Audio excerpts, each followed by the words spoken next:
tous, bonjour à vous, bienvenue ce matin sur notre antenne, bienvenue sur 10-12, le Zénith, plaisir encore madame, messieurs, de vous savoir très nombreux à ce rendez-vous quotidien qui nous donne en même temps l'occasion de mieux comprendre le Cameroun et surtout de mieux le structurer aujourd'hui. Vous êtes aujourd'hui 40 millions de Camerounais à être au cœur de la gouvernance camerounaise et qui pour beaucoup en même temps reste encore une insatisfaction, du moins qui pour beaucoup encore reste insatisfait justement par rapport à toute la gouvernance mise en place aujourd'hui. Et il est important de rappeler, mesdames, messieurs, que nous ouvrons cette émission ce matin avec le résultat justement, on va dire, l'enquête globale de la Chambre des comptes de la Cour suprême qui a été rendue publique hier. Mais surtout, ici, on parle d'une synthèse. La question évidente est de savoir qu'est-ce qui peut expliquer en même temps que le Camerounais soit servi d'une synthèse au lieu d'être servi du rapport global aujourd'hui. Comment comprendre en réalité qu'après les nombreuses pressions émises depuis le week-end dernier par les Camerounais en l'endroit des élus de la nation, que le gouvernement ait choisi simplement de mettre à disposition une synthèse au lieu du rapport.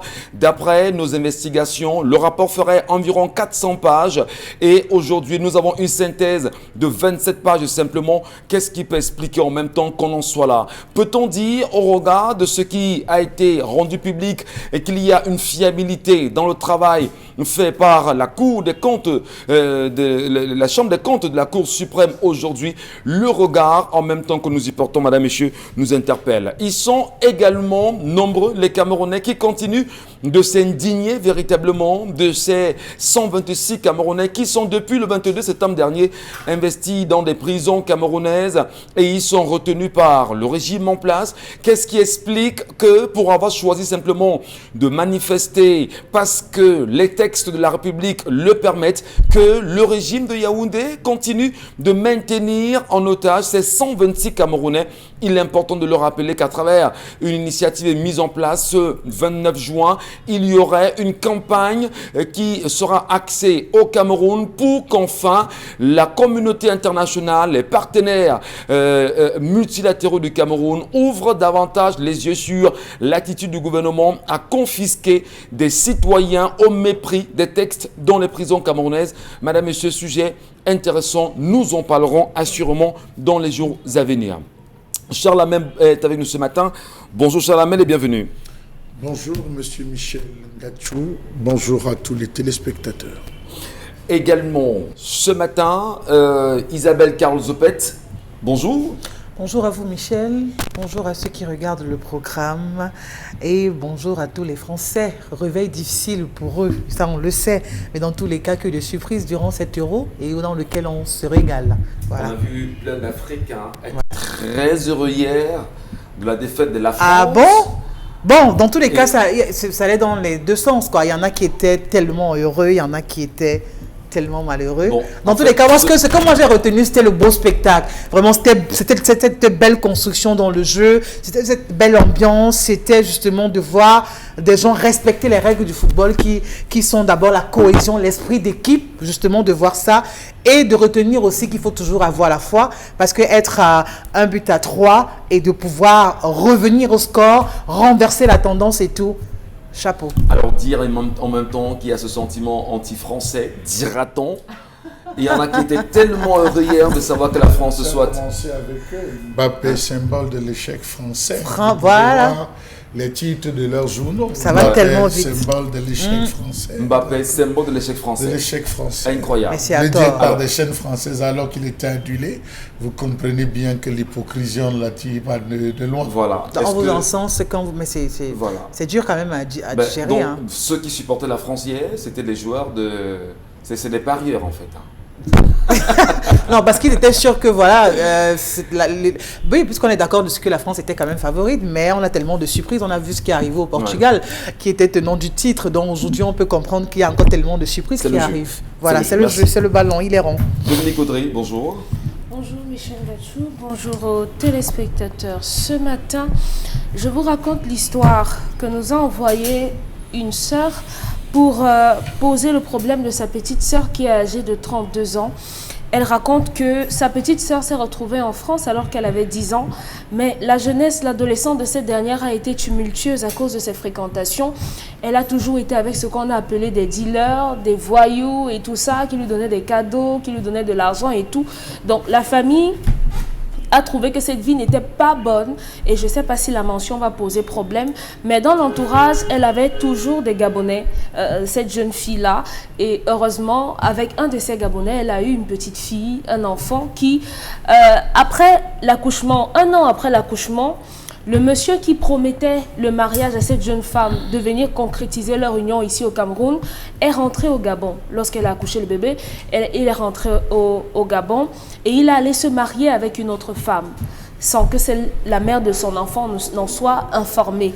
Et comme ça, un jour, une connaissance vient lui dire « Est-ce que tu sais même que comme ton mari, ton gars est parti là-bas, il est allé se marier, voilà les informations, sa femme n'accouche pas, sa femme est ici, dans notre communauté, elle est connue comme étant une femme hyper attachée aux pratiques occultes, tellement que elle a travaillé sur cet homme pour qu'il ne t'épouse pas. » Maintenant, quand on le lui a dit, elle a pris la peine à son niveau de vérifier et avec une copine, elle s'est rendue chez un marabout. Et chez ce marabout-là, elle a décidé de pratiquer sur la femme qu'avait épousé le père de son enfant. Et là-bas, elle a demandé au marabout de s'assurer que cette femme n'accouche jamais. La femme qu'on a épousée n'accouche jamais. Conséquence, aujourd'hui, ça fait 6 ans. Elle a des moments de folie. Celle de 32 ans, la Camerounaise, elle a depuis 6 ans des moments de folie. Et elle s'est confiée très récemment à sa sœur. Et elle a expliqué à sa sœur qu'en fait, elle était allée voir un marabout pour pouvoir féticher la femme qui lui avait arraché cet homme-là. Et aujourd'hui, elle voit des gens qui la fouettent, qui lui demandent de se déshabiller et tout et tout. Aucun membre de la famille n'est au courant de rien. On l'a amenée chez un prêtre exorciste, mais jusque-là, rien n'y fait. Elle a coupé, la malade a coupé les contacts avec tout le monde, que ce soit le père de son enfant et tout le monde. Donc maintenant, est-ce qu'il y a des voies et moyens pour qu'on puisse soigner cette femme de ces moments de folie, qu'elle a? Au-delà de savoir comment on peut la soigner, c'est vrai qu'il n'y a pas de tradipraticien ici ou encore de soignants dans ce domaine-là, mais on va quand même essayer de comprendre qu'est-ce qui peut amener certaines femmes, quelquefois, à aller à la rencontre de ces derniers, à la fois pour au mieux dompter X ou Y dans un foyer. Peut-on justement le dire, Isabelle Carozopet, qu'il y a beaucoup de dangers? Qu'est-ce qui peut pousser une femme à aller chercher un marabout pour se faire un homme? Qu'est-ce qui justifie ce type d'attitude-là? Je vous en prie. Ce sont des femmes qui n'ont pas confiance en elles. Ce sont des femmes qui manquent de maturité. Ouais, je vais le dire ainsi, ça peut choquer certaines, mais c'est ce qui est. Vous manquez de personnalité, vous avez la peine à avoir confiance en vous-même, vous avez la peine à vous faire confiance, à mettre en valeur vos capacités, vos atouts et tout. Et puis vous vous dites que c'est par des raccourcis obscurs, compliqués et sans retour que vous allez avoir un homme. Il n'y a pas une potion pour ça. Il n'y a pas vraiment une formule magique pour dire, ok, d'accord, je veux que mon mari soit fidèle, voilà ce que je vais faire. Je veux que mon mari ne m'appartienne qu'à moi seul, voilà ce que je vais faire. Je veux que mon mari n'ait Dieu que pour moi ou alors me donne beaucoup d'argent, voilà ce que je vais faire. On n'a pas besoin de ça. Ce qu'on s'évertue et qu'on s'efforce à faire, c'est de pouvoir agrémenter l'amour au quotidien. Parce qu'il n'y a que par cela que votre mari restera votre mari et sera votre mari. C'est le vrai Tobassi là-bas, comme le diraient certains? Oui, c'est le meilleur. C'est le meilleur Tobassi. Puis moi, je dis toujours aux femmes, mais que ce soit dans l'émission Sans Tabou que je fais, vraiment, regardez votre périmètre, Michel Ngachou. Regardez votre périmètre. Est-ce que vous êtes en sécurité? Oui. Est-ce qu'il y a le minimum? Oui. Oui. Quand vous répondez par l'affirmative sur ces questions, vraiment, le reste, ne cherchez pas à vous plier en mille. Et il faut justement toujours inculquer que il ne faut jamais être à l'origine du malheur de l'autre. Peu importe, peu importe les situations, faites tout dans votre vie pour ne jamais être à l'origine du déboire des autres. Parce que si vous êtes l'auteur vraiment du calvaire que vit l'autre, sachez que d'une manière ou d'une autre, vous allez payer cela. Elle est allée voir, je ne sais pas quel charlatan, quel marabout et tout, parce qu'elle a voulu, pour rendre une femme stérile. Michel Ngacho, vous savez ce que ça fait que d'aller comploter pour dire que d'accord, on veut que cette femme soit stérile, qu'elle ne procrée jamais, qu'elle n'accouche pas.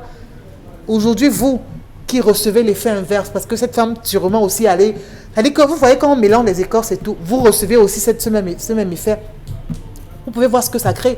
Aujourd'hui, elle a quand même... Ce sont des crises de folie. Elle y va progressivement à la folie. Ouais. Bon, maintenant, vous avez rendu une femme stérile. Aujourd'hui, vous êtes en train de devenir folle. Vous voulez qu'on fasse quoi? Qu'on vous dise quoi? Qu'on commence par où? Qu'on répare quoi? La sensibilisation, c'est justement certainement de dire aux femmes, c'est pas le bon chemin. Ce n'est même pas le bon chemin. Vous ne devez, je dis, il ne faut jamais être à l'origine du malheur de l'autre. C'est pas possible. Peu importe ce que cette personne a fait. Parce que même si une femme vous a piqué votre mari, n'allez pas chercher à faire du mal à cette femme. En prenez-vous à votre mari et gérez ça avec lui. Parce que ça ne changera rien à la situation. S'il veut toujours aller là-bas, il ira. Donc ça ne sert à rien peut-être d'aller lui couper un bras, d'aller voir un marabout, vous demander qu'elle soit stérile. Vous comprenez jusqu'où cette femme est allée. Être à l'origine justement de la stérilité de l'autre, c'est tellement...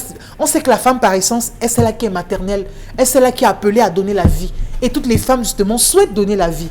Donc vraiment venir tout faire pour ôter cela à une femme, il n'y a rien qui remplace ça. Est-ce qu'à un moment donné, ce n'est pas nous-mêmes? Je pose la question, peut-être au vu de vos nombreuses expériences de la vie, est-ce qu'à un moment donné, ce n'est pas nous-mêmes les hommes qui sommes à l'origine, bien sûr, nous sommes à l'origine, quelquefois de ces manquements? Est-ce qu'il ne faut pas négocier des séparations véritablement?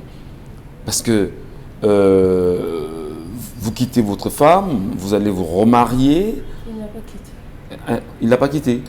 Elle sait que c'est son gars qui va l'épouser. Bon, il est parti. Maintenant, il lui dit que je voyage, je peux rendre visite à la famille et il va se marier. Oui, mais est-ce que ce n'est pas important de négocier? Si jamais vous partez vous remarier et vous avez laissé une dame derrière qui vous attend, est-ce que le choc ne peut peut-être pas être très élevé au point où elle ne supporterait pas pour rentrer dans les pareilles pratiques? Est-ce qu'on ne devrait pas également mettre le doigt sur l'homme en lui disant, mais messieurs, ayez l'attitude quand même, séparez-vous, mais négociez votre séparation convenablement. Non, on est d'accord, parce que là, ils ne sont même pas séparés. C'est-à-dire que monsieur qui lui dit, ok, d'accord, écoute, j'arrive, et puis après, ce n'est pas le cas. Oui. Il part plutôt se marier avec une autre. C'est pour ça que je dis que c'est tellement dur. On peut comprendre quand même le sentiment qui animait cette dame à l'instant, de se dire, ben, comment mon mari soit capable de me laisser. Il me dit qu'ok, d'accord, il va en mission ou en visite à tel, et qu'elle apprenne par la suite qu'il soit marié. Mais elle s'est prise à la mauvaise personne. Parfaitement. Parce que là, maintenant, vous allez maintenant pour dire, ok, d'accord, vous faites du mal à la dame. Vous ne savez pas ce que votre mari a dit à cette dame. Faisons très attention. Parce que quand vous trouvez votre homme dans une mauvaise posture, on a vite fait de venir arrêter la dame, de vraiment l'attraper par les cheveux et tout. Mais vous ne savez pas le discours que votre mari a tenu à cette dame. Peut-être qu'il lui a dit qu'il n'est pas marié. Peut-être qu'il lui a dit que non, tu es la femme de ma vie, tu es la seule. C'est pour ça qu'elle s'est laissée aller. Moi, je vois mal une femme qui sache que vraiment cet homme est marié, cet homme est ci, cet homme est ça, et qui se laisse tout de même aller. On ne sait pas le discours que l'homme vient tenir à l'autre. Alors, elle devrait s'en prendre à tout le monde, pas à la dame. Aujourd'hui, maintenant que les conséquences sont assez lourdes, je crois qu'elle n'a qu'à se confesser. Je crois que si, dans la mesure du possible, si elle peut aller voir cette dame, si c'est possible, vraiment qu'elle aille voir, qu'elle se confesse. Dominique Audrey, vous avez justement collecté cette histoire pour nous ce matin. Vos émotions au moment où vous l'écoutiez, la dame, mais surtout les solutions qui peuvent en découler sont lesquelles, à votre avis?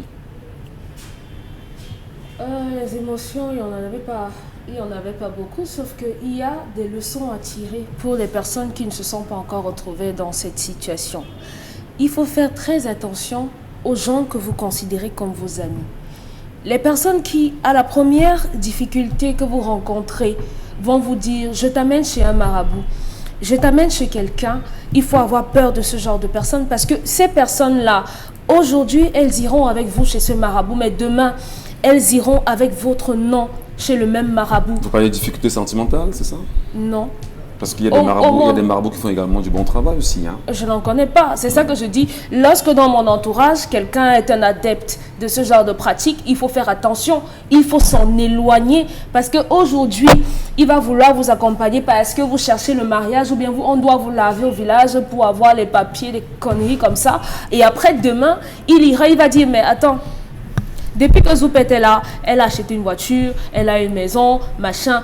Regarde un peu sa vie, comment est-ce qu'elle fait? Est-ce que je ne peux pas avoir un peu de ses chances? Il faut vous éloigner des personnes qui, à la première difficulté dans la vie, vont vous dire « allez chez un marabout ». Ce sont des personnes à éviter, à bannir de votre entourage. À cette jeune femme, cet homme n'a jamais été avec vous. Écoutez, être dans une relation avec un homme, je le dis ici, peu importe.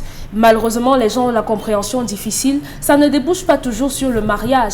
Et voilà la conséquence. La femme qui lui était prédestinée, sa promise, c'est celle qu'il a allé épouser, disons, dans son pays.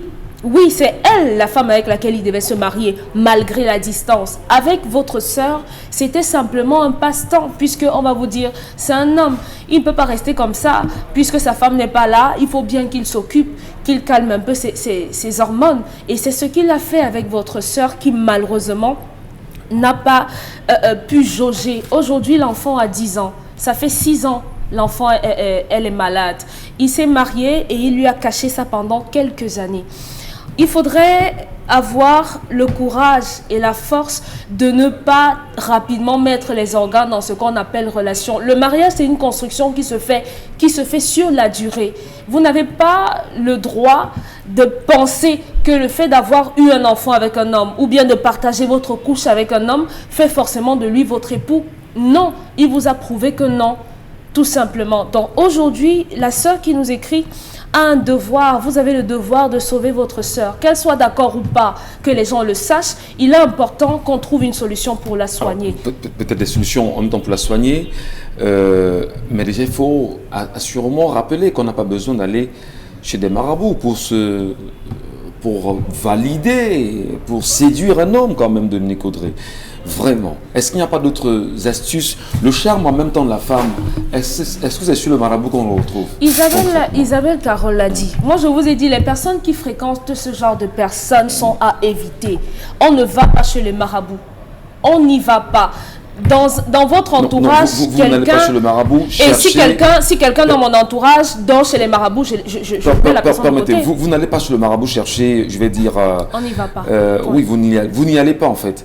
Chercher l'amour, chercher l'homme, chercher l'argent, chercher autre chose. Michel Gatou, ma phrase est complète. On n'y va pas. Il n'y a pas de... Oui, vous n'y allez pas. Vous n'y allez pas. Il y en a qui y vont. Il y en a qui y vont. Il y en a qui estiment que chez le marabout, on a des solutions à certaines choses, à certains problèmes. Là, c'est peut-être pas le débat, mais dès que vous n'êtes pas y aller, des gens vivent des réalités qui sont un peu compliquées. Michel Gatou, c'est mon avis. Oui, je suis d'accord. Je partage votre avis. Je partage votre avis au niveau où il faudrait éviter d'aller chez le marabout, chercher l'homme, chercher l'argent, chercher Mon avis, c'est qu'on n'y va pas, point. Bon, maintenant, si vous voulez compléter pour aller chercher le travail ou bien le mariage, ça c'est autre chose. Moi, ça ne m'engage pas. Ce que je dis, c'est que... Peu importe la raison. Donc, peu importe la raison, vous n'y allez pas. Je crois qu'il faut faire le distinguo. Les personnes qui font la médecine traditionnelle sont des personnes qui sont différentes des charlatans, lanceurs de coris, de charme et les gens qui jouent avec des serpents là. C'est totalement différent, c'est diamétralement opposé. Les gens qui vont aller chercher l'argent, se oindre avec les poils de chien pour pouvoir attirer les hommes qui ont des voitures, franchement, il faut éviter ce genre, parce que ce sont les personnes qui vont là-bas chercher le poison pour vous donner. Donc quelqu'un qui dort chez les marabouts n'est pas différent d'une personne qui va aller dormir dans un cimetière pour venir prendre votre place au travail ou bien dans votre foyer. Donc la grande sœur, tout ce qu'elle a à faire, c'est de dire à la famille, qu'elle soit d'accord ou pas, on s'en fout. Il y a sa fille de 10 ans qui est en train de grandir. C'est difficile d'avoir une mère qui est malade, qui n'est pas normale. C'est difficile. Elle est en train d'entrer dans l'adolescence et sera compliqué. Donc, s'il y a une seule possibilité, reprenez contact avec le père de l'enfant et simplement dites-lui que voilà la situation qui a été posée. Mais il faut mentionner qu'avant que celle-ci n'aille là-bas, sa sœur a mentionné que la femme n'accouchait déjà pas. Donc, ce n'est pas son propre, elle a simplement ajouté. Alors, cher Lamel, c'est une histoire un peu compliquée ce matin quand même. On demanderait comment soigner la dame, mais surtout on se demande ce matin comment soigner toutes les femmes qui ont choisi d'aller chez les marabouts chercher le mariage, chercher l'amour, chercher la gloire. Qu'est-ce qu'on dit ce matin? Qu'est-ce que vous en dites de l'histoire? La formulation de marabout déjà est une insulte à l'endroit de tous ceux qui ont reçu la véritable connaissance de Dieu et de leurs ancêtres. Je connais des pasteurs et des prêtres qui prient et qui envoient le feu sur les maris dans les maisons. Bien sûr. Ce n'est pas la sorcellerie, ce n'est pas le maraboutisme. Je connais des pasteurs qui demandent à des femmes d'amener les photos de leur mari et des objets précieux à leur mari comme cheveux.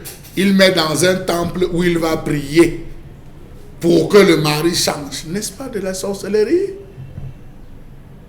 L'église en elle-même est une secte, sectare, regroupement de personnes qui pratiquent une activité occulte liée à X ou à Y. Alors qu'aujourd'hui on dise que les marabouts, c'est X, c'est Y.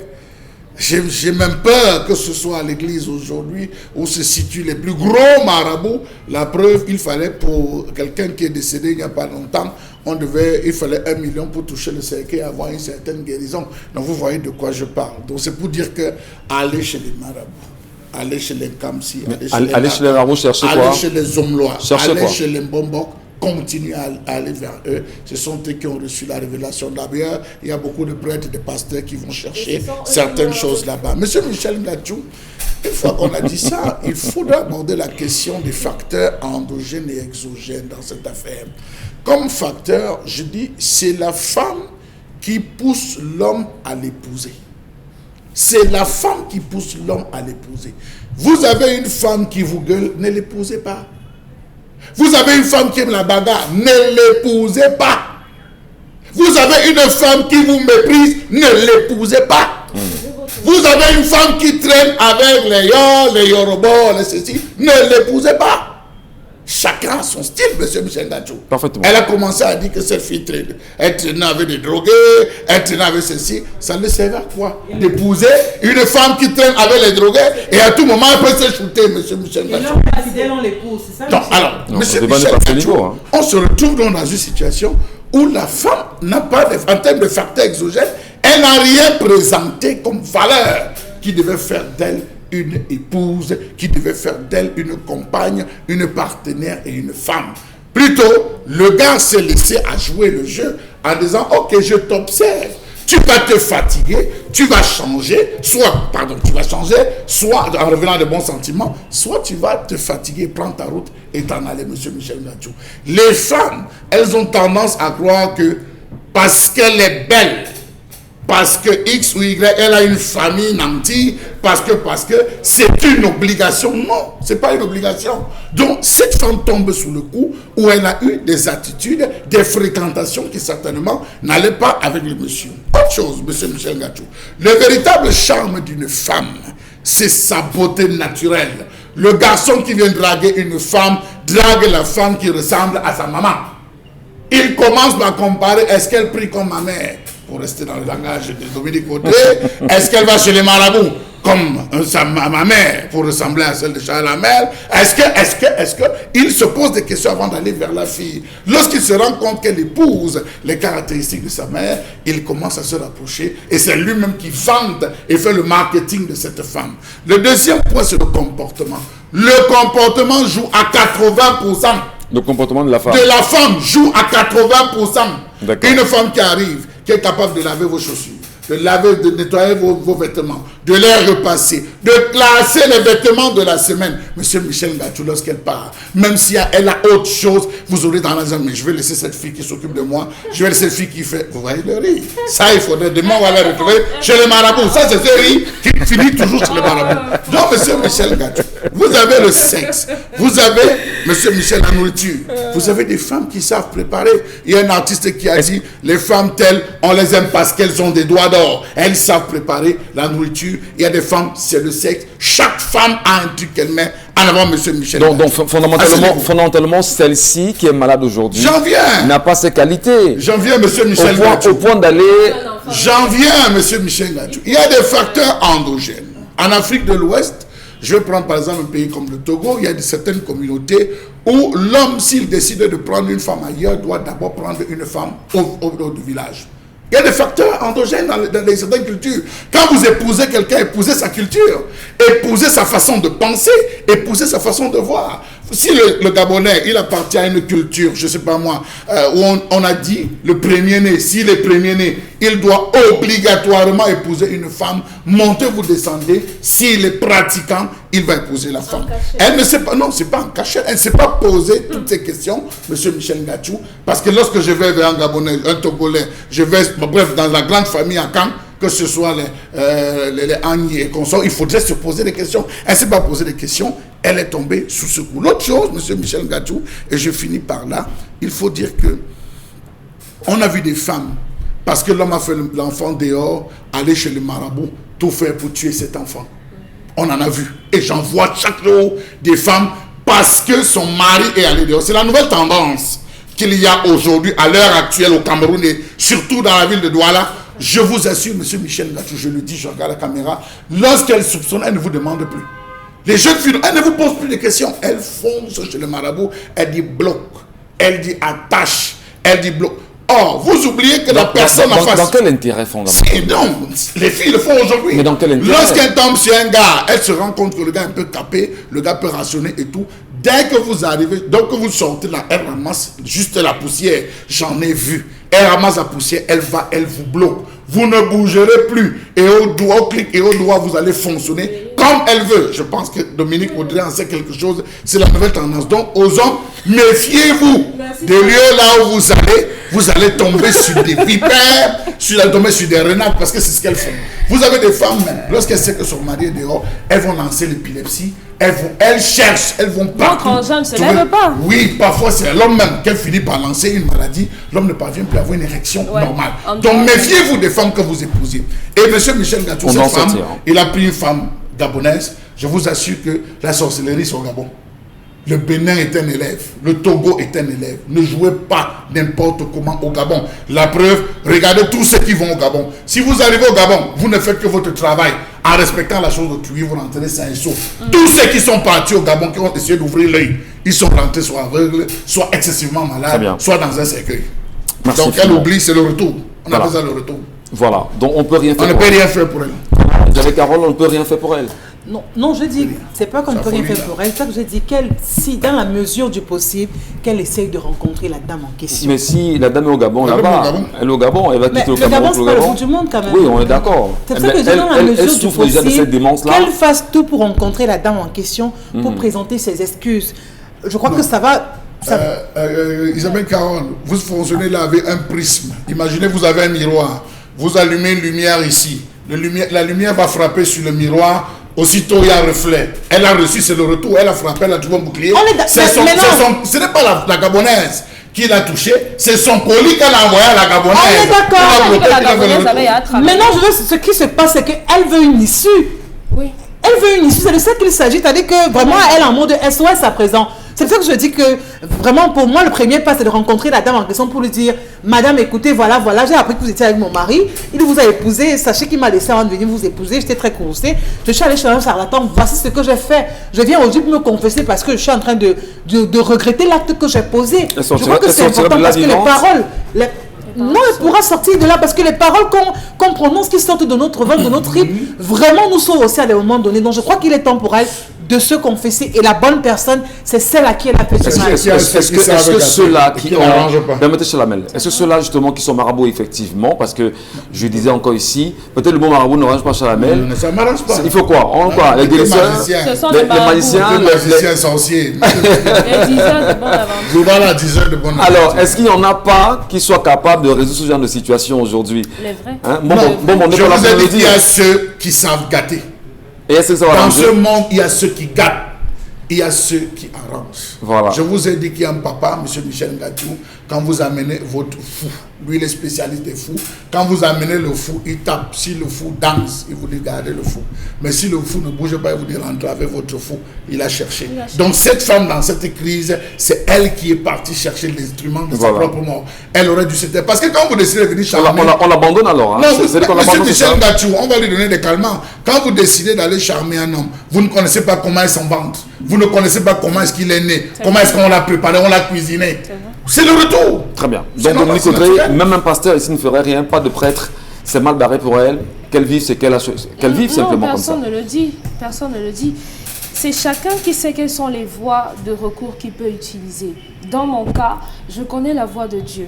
Donc elle se rapproche d'un prêtre, notamment, qui est à même, d'un exorciste, qui pourra aider. Mais tout compte fait, même si elle passe par le prêtre, il faudra prendre attache avec la famille. Il y a la famille restée au Cameroun qui a la possibilité d'aller rapidement au Gabon, prendre les contacts et retrouver. Peut-être commencer par le père de cet enfant et maintenant dire aux hommes, faites attention. Oui, vous êtes beau, vous êtes chaud, vous êtes tout ce que vous voulez, les femmes vous convoitent, mais faites attention aux femmes chez qui vous mangez, parce qu'elles ne vous donnent pas simplement de la nourriture, elles peuvent mettre autre chose dans cette nourriture. Merci beaucoup Dominique Audrey. Eh bien, on en profite ce matin pour adresser un message à nos petites sœurs qui nous regardent ce matin. Nos petites sœurs qui sont en permanence sur les réseaux sociaux et qui ont le sentiment qu'on veut ressembler à X de tel pays, de Monaco, de Lille, de Y. Dis à nos petites sœurs, faites attention. Nous, on insiste encore sur un conseil, allez à l'école. Allez à l'école, battez-vous justement à obtenir vos diplômes, à être formé, c'est important. Parce qu'en réalité, en permanence, vous êtes sur les réseaux sociaux, vous le ressemblez à la fille qui porte des talons de 3 cm, de 20 cm, je ne sais pas trop quoi, qui porte un vêtement, je ne sais pas dans quelle formule. Allez vous faire former. Une femme, justement, qui a des valeurs, telles que Chalamel l'a prononcé sur ce plateau, issue de sa maman, sera une femme très bien pour son foyer. Vous avez nos petites sœurs qui nous regardaient ce matin, même nos sœurs, en même temps qui se retrouvent dans ce souci-là, vous pouvez toujours vous remettre en question, vous réparer, vous recentrer et donner une direction à vos vies. Vous n'avez pas besoin d'aller chez les 10 heures de bonnes nouvelles, comme le disait tout à l'heure Chalamel ou encore Dominique Audrey. Restez vous-même pour exister et non comme d'autres pour plaire. C'est une belle maxime.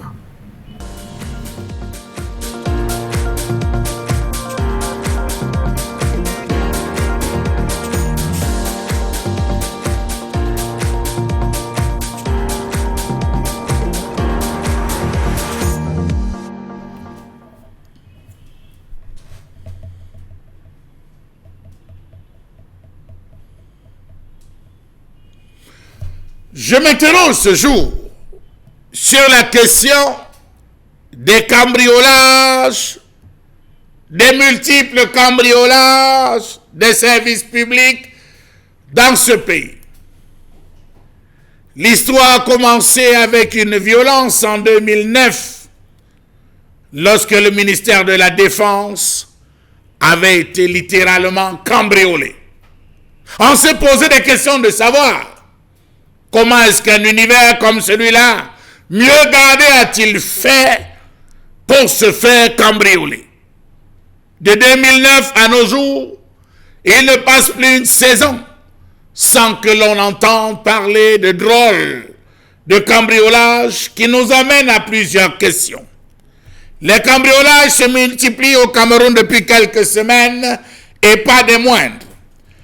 Après le retentissant cambriolage au contrôle supérieur de l'État, ce sont les institutions de la République qui se passent à leur tour.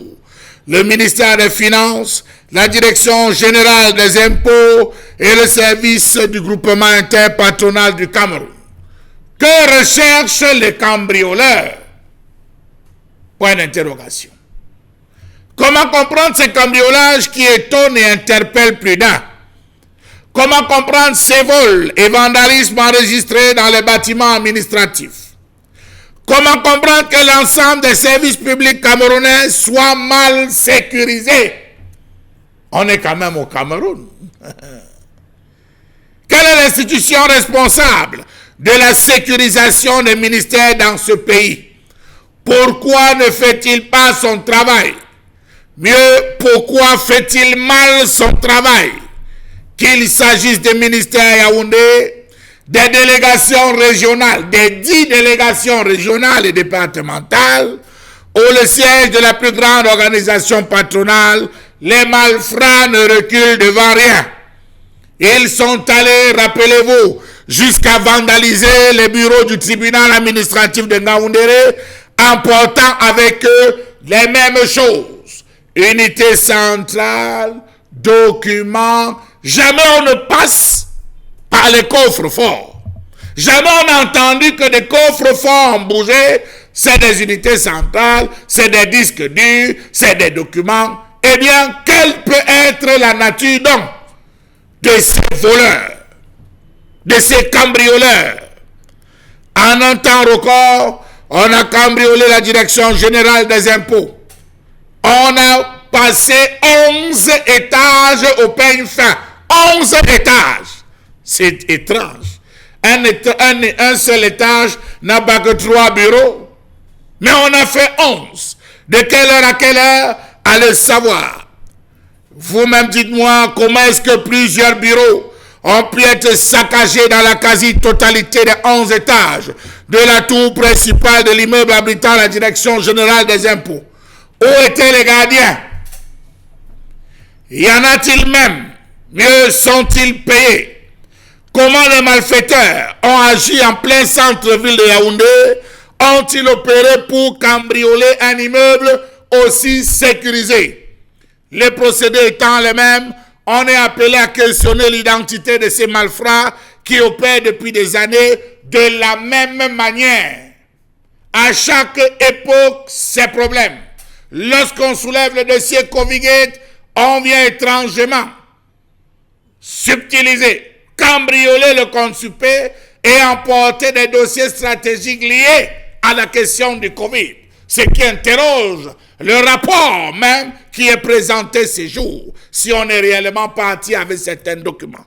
Plusieurs bureaux saccagés, des tonnes de documents emportés et plus autres effets précieux détruits. Comment comprendre pour le moins que de tels actes peuvent se produire dans des édifices ultra sécurisés? Prenons le cas de la Direction générale des impôts. Il est impossible d'accéder aux ascenseurs si vous n'êtes pas muni d'une carte magnétique. Ils ont fait comment? Les portes donnant accès aux 2 entrées principales sont dotées d'un système de verrouillage automatique. Comment ont-ils eu des passes? Personne, de l'agent du bureau au directeur général, Mopa Fatouang, ne peut y accéder s'il ne dispose d'un passe magnétique. De même, à tous les niveaux, les mouvements sont enregistrés par des dizaines de caméras de surveillance. L'immeuble situé à l'avenue Foch, l'une des rues les plus fréquentées du centre-ville de Yaoundé, est gardé par la police de jour comme de nuit. Chose curieuse, la direction générale des impôts est située non loin de la direction régionale de la police du centre. Au sous-sol, on retrouve le commissariat du 1er arrondissement. À moins de 500 mètres, il y a la direction du commissariat central numéro 1. Même le siège de la direction des équipes spéciales d'intervention rapide est situé à moins de 500 mètres de la DGI. Sans oublier que juste en face, une autre garde armée veille sur les services centraux du ministère des Marchés publics.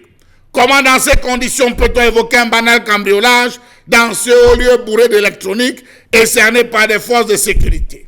Ces derniers temps, curieusement, près d'une vingtaine de services publics ou privés ont été visités par des malfrats. Les cas le plus récent, il faut le dire, interroge plus d'un. N'oublions pas celui de la délégation régionale du ministère des Affaires sociales, qui lui aussi, en son temps, a eu à recevoir la visite des hors-la-loi. Que cherchent donc ces malfrats qui tout le temps emportent des documents? Se nourrit-on des documents? Point d'interrogation. Vend-on donc désormais au Cameroun des informations à prix d'or pour que dans l'ensemble de ces ministères ne disparaissent que des documents, des disques durs et j'en passe? Rappelons-nous qu'en 2017, le vol perpétré au sein du ministère des Finances, sous Alamine Ousmane Mey, s'était déroulé sans aucune effraction. Un acte qui avait suscité moult interrogations. Certains observateurs s'étaient posé la question de savoir si le ministre des Finances et son secrétaire partageaient des bureaux avec des tiers ou s'il s'agissait d'un coup de main monté à travers un homme de main à qui on aurait remis le double des clés pour planifier cette opération apparemment mal ficelée. On avait cambriolé à cette époque le bureau du ministre des Finances d'alors, Alamine Ousmane Mey, et celle de son secrétaire général. Sans effraction, on a ouvert les portes, on est rentré, on a pris de l'argent, on a pris des documents, on a enlevé certaines pièces et on est reparti silencieusement. Doit-on donc conclure que ces bandits se cachent avant la fermeture dans certains bureaux? Question. Attends, qui revient, j'en ris parce que la question vous la posez. Doit-on conclure que ces bandits se cachent dans les bureaux à la fermeture, enfin, dans certains locaux, hein, à la fermeture des bureaux? On se poserait bien la question, mais vraiment merci beaucoup, Charles Mbachou, puisque vous retouchez ce problème fondamental que vivent nos administrations au Cameroun. Mais il a bien souligné comment sommes-nous au cœur d'un scandale lié au Covid-Gate et que ce soit au même moment que les cambriolages s'en suivent, notamment au niveau du Consupé. On sait exactement qu'avec le Consupé, c'est extrêmement compliqué. Le contrôle supérieur de l'État, dont au moment où nous vous parlons, le tribunal criminel spécial attend toujours les conclusions du Consupé sur le Covid-Gate. On le sait, en même temps, un autre rapport a été rendu public hier concernant la Chambre des comptes de la Cour suprême. Peut-on accepter et valider un tel rapport aujourd'hui? Qu'est-ce qui peut bien sûr faire la fiabilité de ces documents aujourd'hui?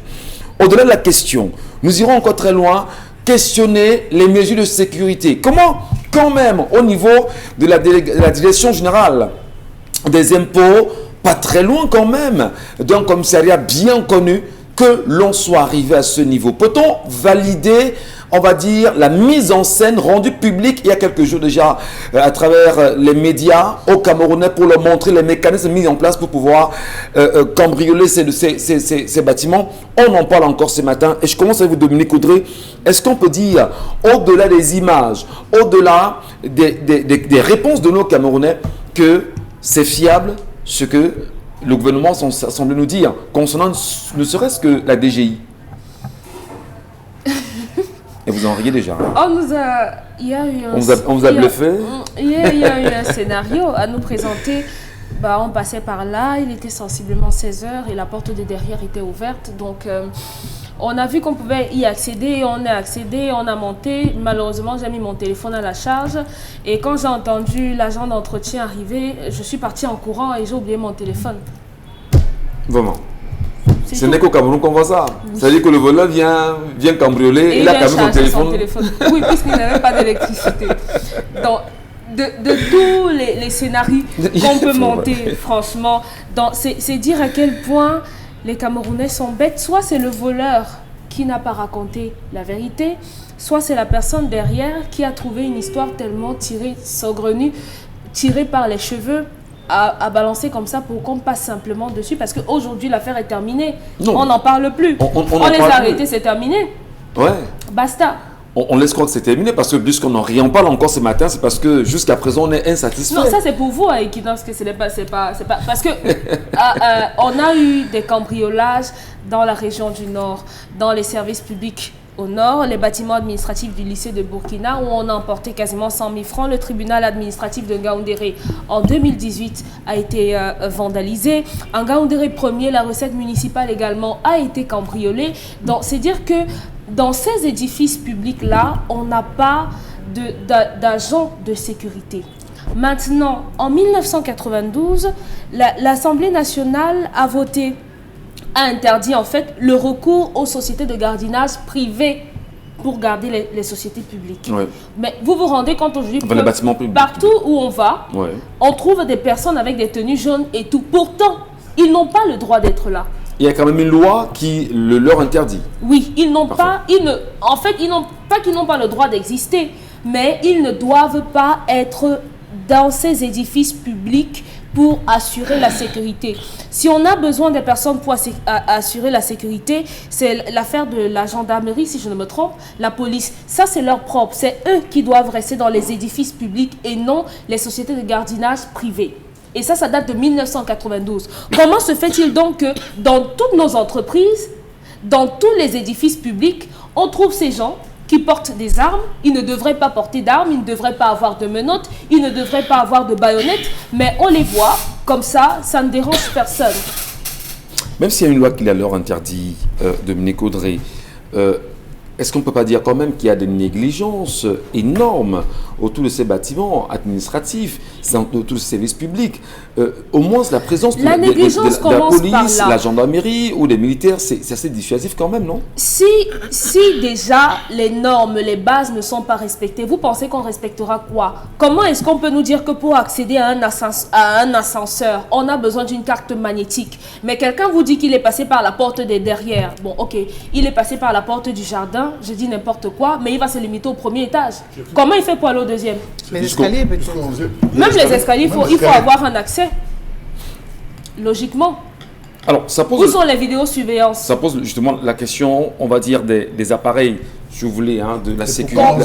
Combien de gardiens par étage? Le système ultra puissant de la surveillance qu'on peut avoir dans ces... Est-ce qu'on ne peut pas tout de suite, un vrai procès ne peut pas s'ouvrir pour qu'on sache qui a livré ces bâtiments et pourquoi on en est encore là aujourd'hui? Le problème n'est pas la personne qui a livré. Les Chinois qui ont livré le bâtiment de la DGI et ils ont dit, après ils ont fait une présentation, permettez-moi ils ont fait une présentation de tout le système, c'est hautement, je dis extrêmement sécurisé, monsieur Michel Gadjo. Jusqu'à la réception. La faute du concessionnaire, je veux dire que de la personne qui avait le chantier, ce n'est pas de sa faute. Si vous n'avez pas mis les personnes qu'il fallait, si vous ne vous assurez pas que votre système informatique fonctionne, si vous ne vous assurez pas que vous avez un groupe électrogène qui va prendre le relais si jamais Eneo fait des siennes pour pouvoir filmer. Maintenant, quand on sort de ce bâtiment-là, où sont les caméras qu'on a comme des pots de fleurs dans toute la ville de Douala, de Yaoundé? Il n'y a pas que Yaoundé. Ça ne fonctionne pas, hein? Voilà, bonne question. Mais je voudrais quand même souligner, on va faire un petit rapprochement avec la France. En 2017, la France reconnaissait quand même un peu plus de 60 000 cambriolages aujourd'hui. On a quelques 4 ou 5 cambriolages qu'on a connus au Cameroun. On va dire que comment vous comprenez ça, vous, Isabelle Carozopet? 60 000 quand même en France en 2017. Bon, on va laisser 2018, 2019, 2020, 2021. Mais au Cameroun, on a quelques 4 ou 5 cambriolages là, de ces bâtiments administratifs. Tu comparais maintenant pour dire que... Ça, c'est hormis les délégations régionales. Parce oui. que Ebolova a connu, il y a eu des cambriolages à Ebolova, il y a eu des cambriolages à Bafoussam, il y a eu des cambriolages dans la Damawa. Partout dans le Cameroun. Qu'est-ce qu'on peut chercher dans les documents? Non, mais forcément, ce qu'on recherche... Puisqu'on ne peut pas brûler par des preuves. Ce qu'on recherche dans les documents, c'est pour pouvoir évacuer des choses malsaines qu'on fait. C'est-à-dire que pour qu'il n'y ait pas de traces. Parce que justement, vous savez qu'il y a des dossiers, si on commence à les ouvrir, à mener des enquêtes, à chercher à savoir les tenants, les aboutissants, vous n'allez pas tenir à votre siège. Alors ce qu'il faut faire, il faut trouver un moyen pour brouiller les pistes, pour brouiller vraiment tout ce qui peut servir de repère. Parce qu'à travers les documents, même si vous n'êtes pas là aujourd'hui, alors même si on nomme un autre directeur ou quoi que ce soit, celui qui viendra pourra, à partir de tous les dossiers que vous avez laissés, essayer de retracer. Donc, ce qu'il faut faire... Puisqu'il y a la continuité quand même. Bien sûr. Voilà. Donc, on a l'impression et on commence à être plutôt rassuré et confiant dans cette impression que et il y a des personnes qui pensent plutôt à se servir. Sinon, vous n'allez pas me dire qu'un malfrat, entre guillemets, qui rentre dans 2 ans de milieu par effraction, ce qui va l'intéresser en premier, c'est le butin. Ce qu'il veut, c'est l'argent, Michel Gadjo. Ouais. Ce n'est pas un document. Lorsqu'un malfrat, justement, ordinaire, ce qu'il veut, c'est l'argent qui l'intéresse, c'est de pouvoir tirer toutes les caisses, vraiment retirer le maximum d'argent possible. Où ira-t-il avec, justement, des dossiers? Pour le malfrat, en fait, qui vient chercher de l'argent. Un malfrat vraiment qui arrive dans un endroit comme la DGI, vraiment, il va où avec les disques durs? Ça l'intéresse à quoi? Ok, d'accord, il a un disque dur. Quand il ouvre le disque dur, il voit toutes les données, les informations. Qu'est-ce qu'il en fait? Puisqu'il ne fait pas partie du personnel, de près ou de loin, il n'influence en rien puisqu'il n'a aucun poste là-bas. Alors, vous voulez qu'on conclue qu'il est commandité? Bien sûr, on comprend tout de suite que vraiment, il y a forcément des personnes à l'interne qui sont en train de vous piloter. Ouais. Parce que même pour savoir que la fenêtre de derrière est restée ouverte, savoir que non, on est à partir du 3e étage, pour le 5e, pour le 4e et tout. C'est-à-dire qu'on n'entre pas dans un domicile ou dans un lieu n'importe comment. Il y a toujours une personne qui vous sert de boussole. Il y a toujours une personne qui vous guide, qui vous oriente, qui vous dit, ok, d'accord, allez. Le nombre de temps même, vraiment, ça refroidit, on a le sang qui est glacé. Vous n'avez pas à rentrer dans un espace comme celui-là et faire 5 heures de temps, 4 heures de temps, sans que ça ne gêne personne, qu'on ne se rende pas compte. Si on nous parlait d'un cambriolage qui soit effectué en 30 minutes, On aurait dit, ok, d'accord, le temps de vraiment d'alerte et tout, oui. Mais un gars vous dit qu'il a passé toute une nuit. Il y a les détecteurs même de mouvement là-bas. nuit. Les détecteurs de mouvement. Ça veut dire que le simple fait de passer, ça enclenche. Le système est là. C'est tellement grave. Vous mettez votre téléphone en charge, ça veut dire que vous avez prévu passer du temps. Michel Ngatou ne pouvez pas arriver dans un supermarché pour acheter un yaourt et tout, et puis vous mettez votre téléphone en charge. Vous ne mettez le téléphone en charge que lorsque vous savez que vous allez mettre assez de temps. Ouais. Sinon, vous ne pouvez pas le mettre en charge n'importe comment. Moi, j'ai un problème sincèrement. Quand même. La sécurité. Un bâtiment comme la DGI n'a pas de militaires à ses côtés. C'est-à-dire qu'il n'y a pas de militaires. Lorsque Chalamel dit ici que même le ministère de la Défense a été cambriolé. 2009. Mais finalement, vous vous rendez compte que si même au niveau du MINDEF, il y a cambriolage, mais nous ne sommes pas en sécurité dans ce pays, à quelque niveau que ce soit quand même. Le problème, Michel Ngatou, ce qui choque, ce n'est pas le cambriolage en soi, mais c'est le fait qu'il y a tellement d'éléments qui confirment qu'il y a des personnes qui conforteraient. Oui, ouais. Tu vois, c'est-à-dire que si vous êtes cambriolé simplement, oui, mais si vous savez que derrière ça, il y a des personnes qui veulent personnellement vous atteindre et tout, là c'est autre chose. C'est de ça qu'il s'agit. Dans tous les cas, le système de sécurité est tellement renforcé, il est tellement de haut niveau que pour arriver et faire autant de niveaux, pour partir du 3e, 4e, 5e, 6e, avec toutes les anses du monde. Donc vous voulez me dire qu'il n'y a aucun vigile là-bas? Ok, d'accord, même s'il n'y a pas des hommes en tenue, mais au moins des vigiles, il n'y a pas. On devait croire aux nombreux scénarios qu'on a reçus au Cameroun et Chalamel. Monsieur Michel, c'est vrai qu'ils ont refusé de se prononcer sur la question ces derniers temps, mais lorsqu'on vous dit que les cambrioleurs ont pris des documents de plus de 100 pages et ils ont passé ça à la brailleuse, les cambrioleurs, ils ont eu le temps d'arriver dans un service, allumer la brailleuse ou la déchiqueteuse et prendre des documents et brailler. Dites-moi un peu, monsieur Michel Ngatou. Ils avaient les clés. C'est le vol? C'est la mafia. Ah, vous parlez de mafia. Vous parlez de mafia maintenant. C'est la mafia. On est appelé à se demander que font tous ces militaires et ces policiers devant les établissements de microfinance. On voit parfois des personnes même qui arrivent à l'aéroport, ils sont escortés, des gens dont on... Vraiment, quand vous essayez de regarder la vie en Europe, vous vous demandez, mais il a derrière lui comme on dit au quartier, vous voyez des capitaines, vous voyez derrière lui des sergents qui sont en train de l'accompagner. Parfois, c'est des commissaires pleins qui sont... Vous demandez, mais attendez, on est dans quelle république, monsieur Michel Ngatou? On les voit parader dans les boîtes de nuit. Parce qu'il est arrivé, il a pris le téléphone, il a appelé un de ses amis, il a dit non, je suis au pays. Même moi, quelqu'un là, je voudrais parader dans la famille. Nous avons des services publics qui devraient être sécurisés. Je pense, monsieur Michel, est-ce qu'il n'y a pas un problème d'effectif? Non, c'est pas... Vous les voyez, faites le tour à quoi? Ils sont combien devant les banques? Ils sont combien devant certains services? Ils sont combien mis à la disposition? Non, arrêtons un peu cette affaire d'effectifs, monsieur Michel Ngatou. C'est un peu trop. Monsieur Michel, je dis, il faut faire très attention. Dans un service, il y a des zones névralgiques qui sont interdites. Vous voyez souvent ça dans les films, où on dit, quelqu'un vient dire que je voudrais avoir tel don, on dit que non, c'est réservé aux personnes du secteur, secteur 3 ou 4e niveau, 4e grade. Il y a des zones dans tous les secteurs, dans toutes les entreprises qui sont extrêmement sécurisées. On n'atteint pas ça n'importe comment. Vous allez dire quoi en 2017, où on s'est retrouvé à braquer, à cambrioler 2 bureaux, le ministre et son secrétaire, avec les clés. Comment est-ce que les clés d'un ministre... Posons-nous les bonnes questions. Et les questions, justement, se les posera Chalamel dans la deuxième partie avec nos invités, peut-être pas nos invités, nos téléspectateurs et leurs avis sur la question. Merci à vous de rester sur Equinox Télévision, madame, messieurs. C'est 10-12, le Zénith.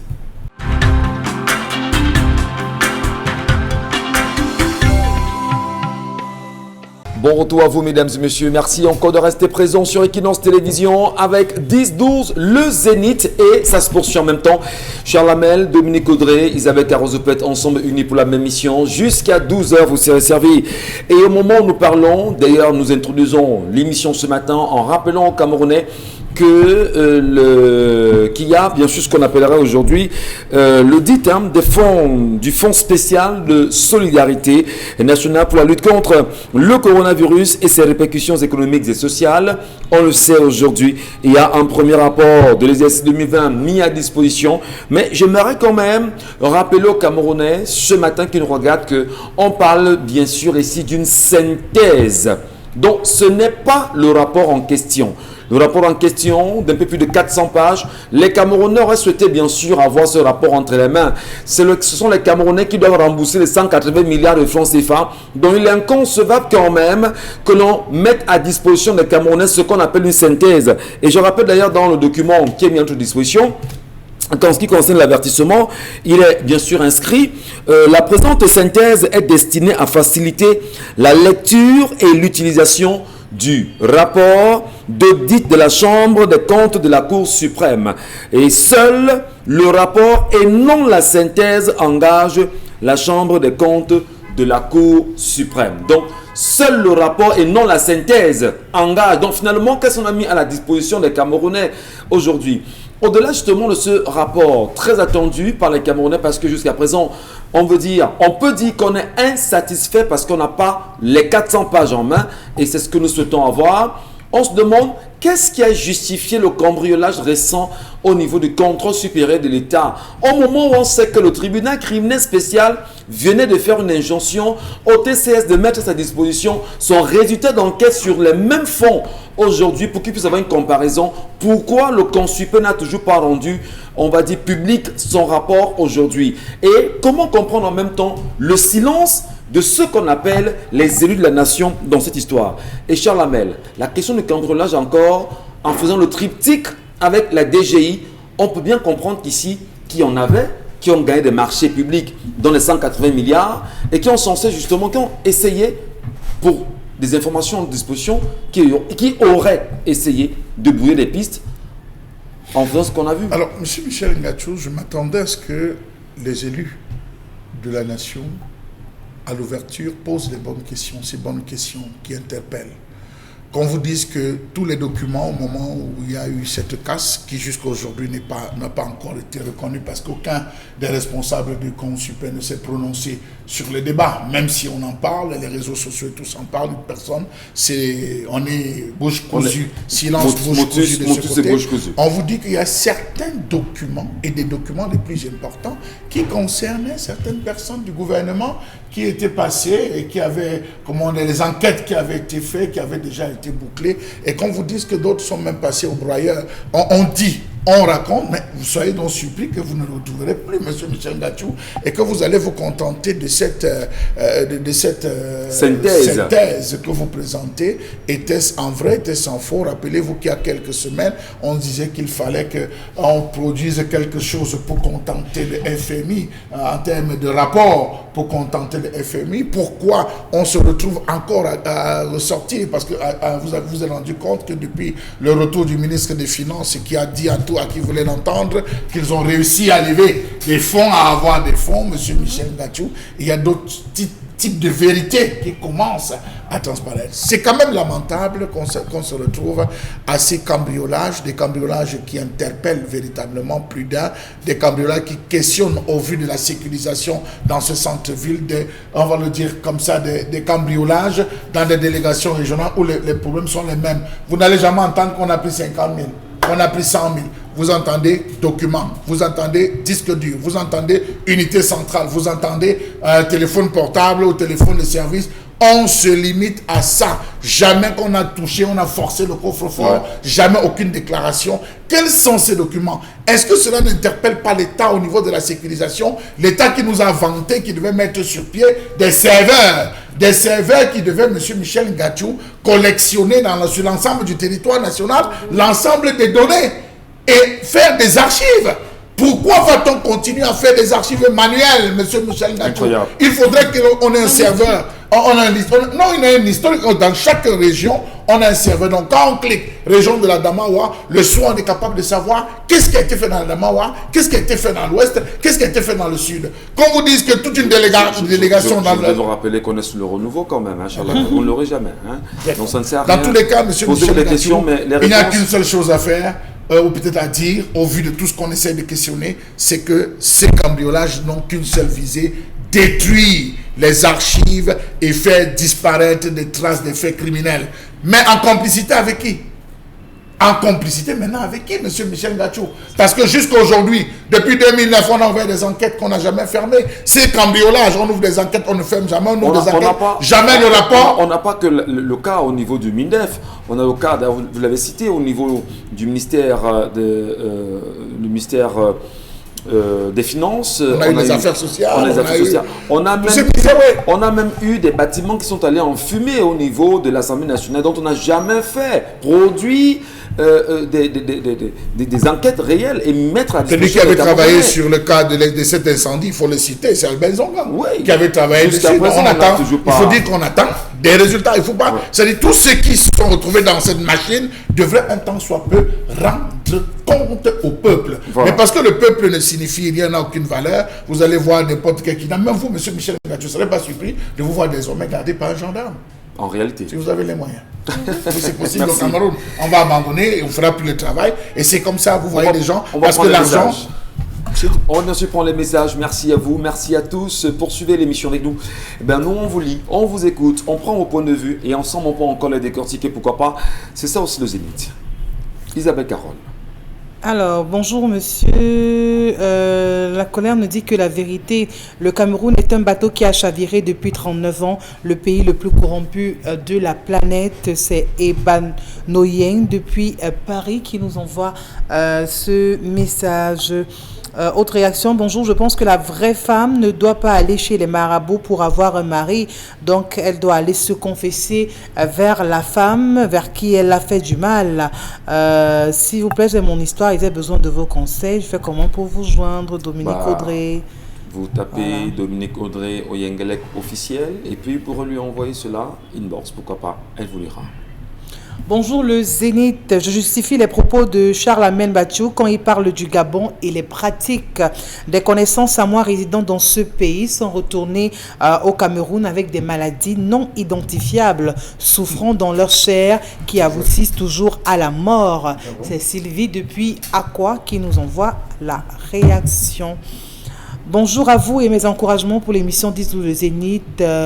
Voilà, je pense que cette femme ne paye que ce qu'elle a justement elle-même cherché. Il n'y a pas de solution pour elle, à mon avis. Mon frère Invest a raison d'encourager nos jeunes sœurs et filles de faire l'école, qui est d'une importance capitale pour la survie de la femme lorsqu'elle a un emploi, quel qu'il soit. Pourquoi se venger elle-même au lieu de remettre cette vengeance à Dieu? Aujourd'hui, elle souffre. La seule solution, c'est la confession et les prières. C'est Kevin qui signe cette toute autre réaction. Est-ce que les prières marchent vraiment là, Dominique Audrey?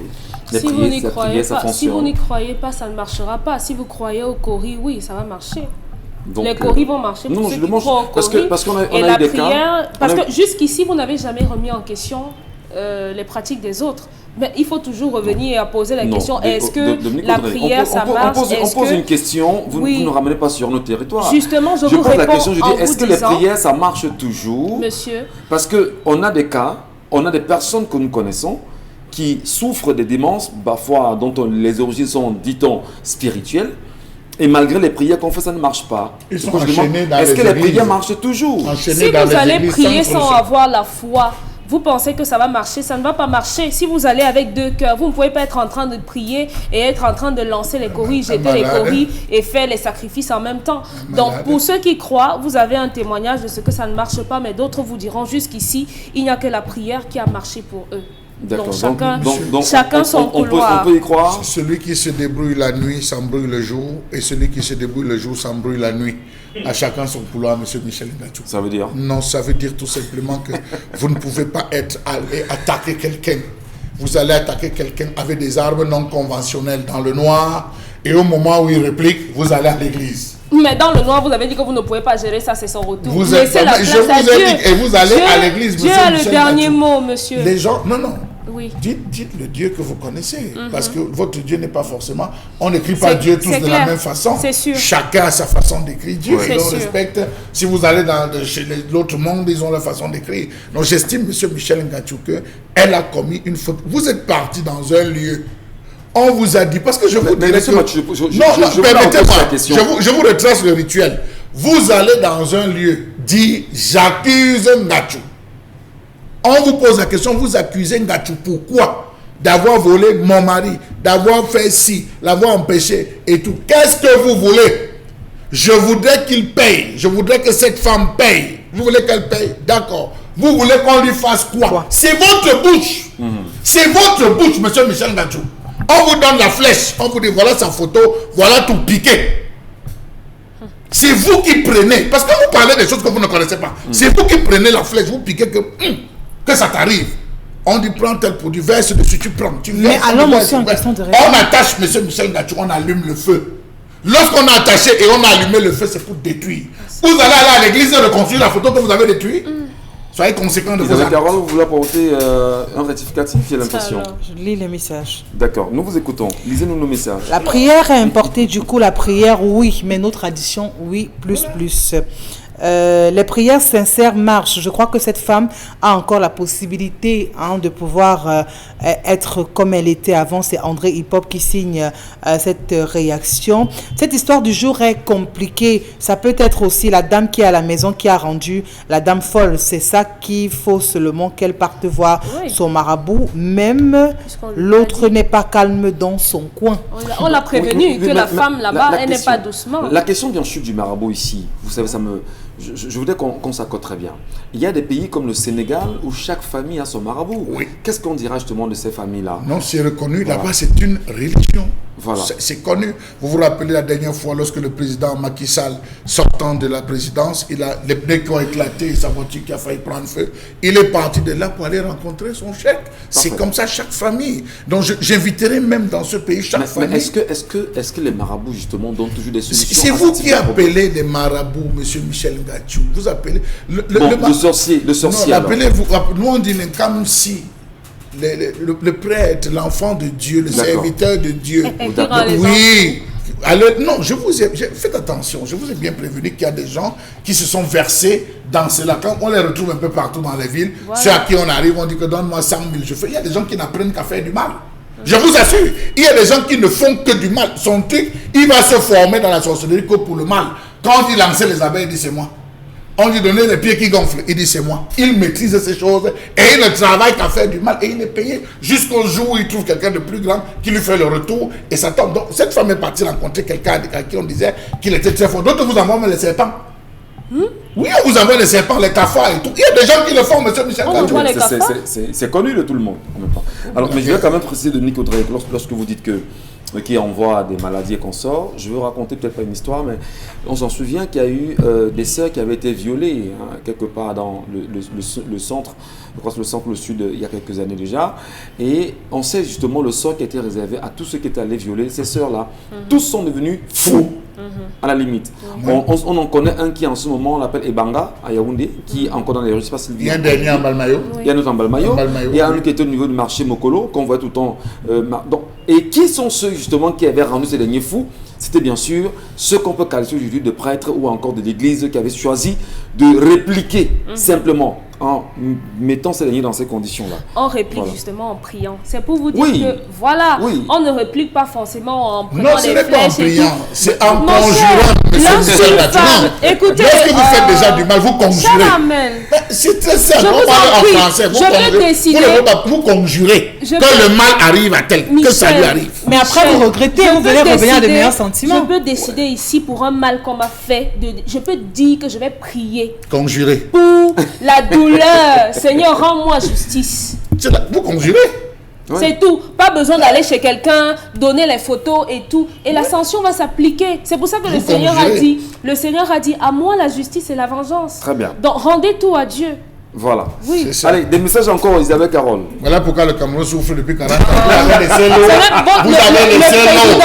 Oui, Dieu, et sans nous donner de l'eau. On prie pour l'eau. Vous avez laissé la lumière. On vous coupe la lumière. C'est ça. Le président n'est pas un pasteur, je suis désolée. Non, mais je vous rejoins juste dans ce que vous faites. C'est quelqu'un de chez vous, hein. Oui, vous avez conjuré tout. C'est quelqu'un de Vous chez avez vous, tout laissé à Dieu. Allez, on poursuit, on prend les messages d'Isabelle Je Carole. laisse à Dieu. Cher la maître, qu'on évolue. Je laisse à Merci Dieu. beaucoup. Voilà, on On évolue. doit changer le nom de ce pays. Le pays va s'appeler, on laisse tout à Dieu. Charles, mais doucement. Mais en même temps, si les Camerounais eux-mêmes se disaient, bon, on va tous se mettre ici, 40 millions de Camerounais. À prier. On va prier, on va dire à Dieu que Dieu, nous voulons que tu réalises sur le Cameroun. Nous, on va prier pendant Ça va 3 marcher jours. parce que jusqu'à aujourd'hui, les gens qui sont contre la prière Mais n'ont donc, depuis jamais. comment les églises- On a jeté la jujube, mais ça a marché. Mais est-ce qu'ils prient pour le Nous, Cameroun? on a jeté la jujube, mais ça a marché. Ça quoi a fait? On va vous donner Les le bilan. jujubes, alors quoi a fait? Moi-même, j'ai mangé aussi pour voir. Ça a fait quoi? Ah, vous avez quand même mangé, hein? Oui, je voulais aussi voir, non? Qu'est-ce qui s'est passé? Rien. Évoluons les messages d'Isabelle Carole.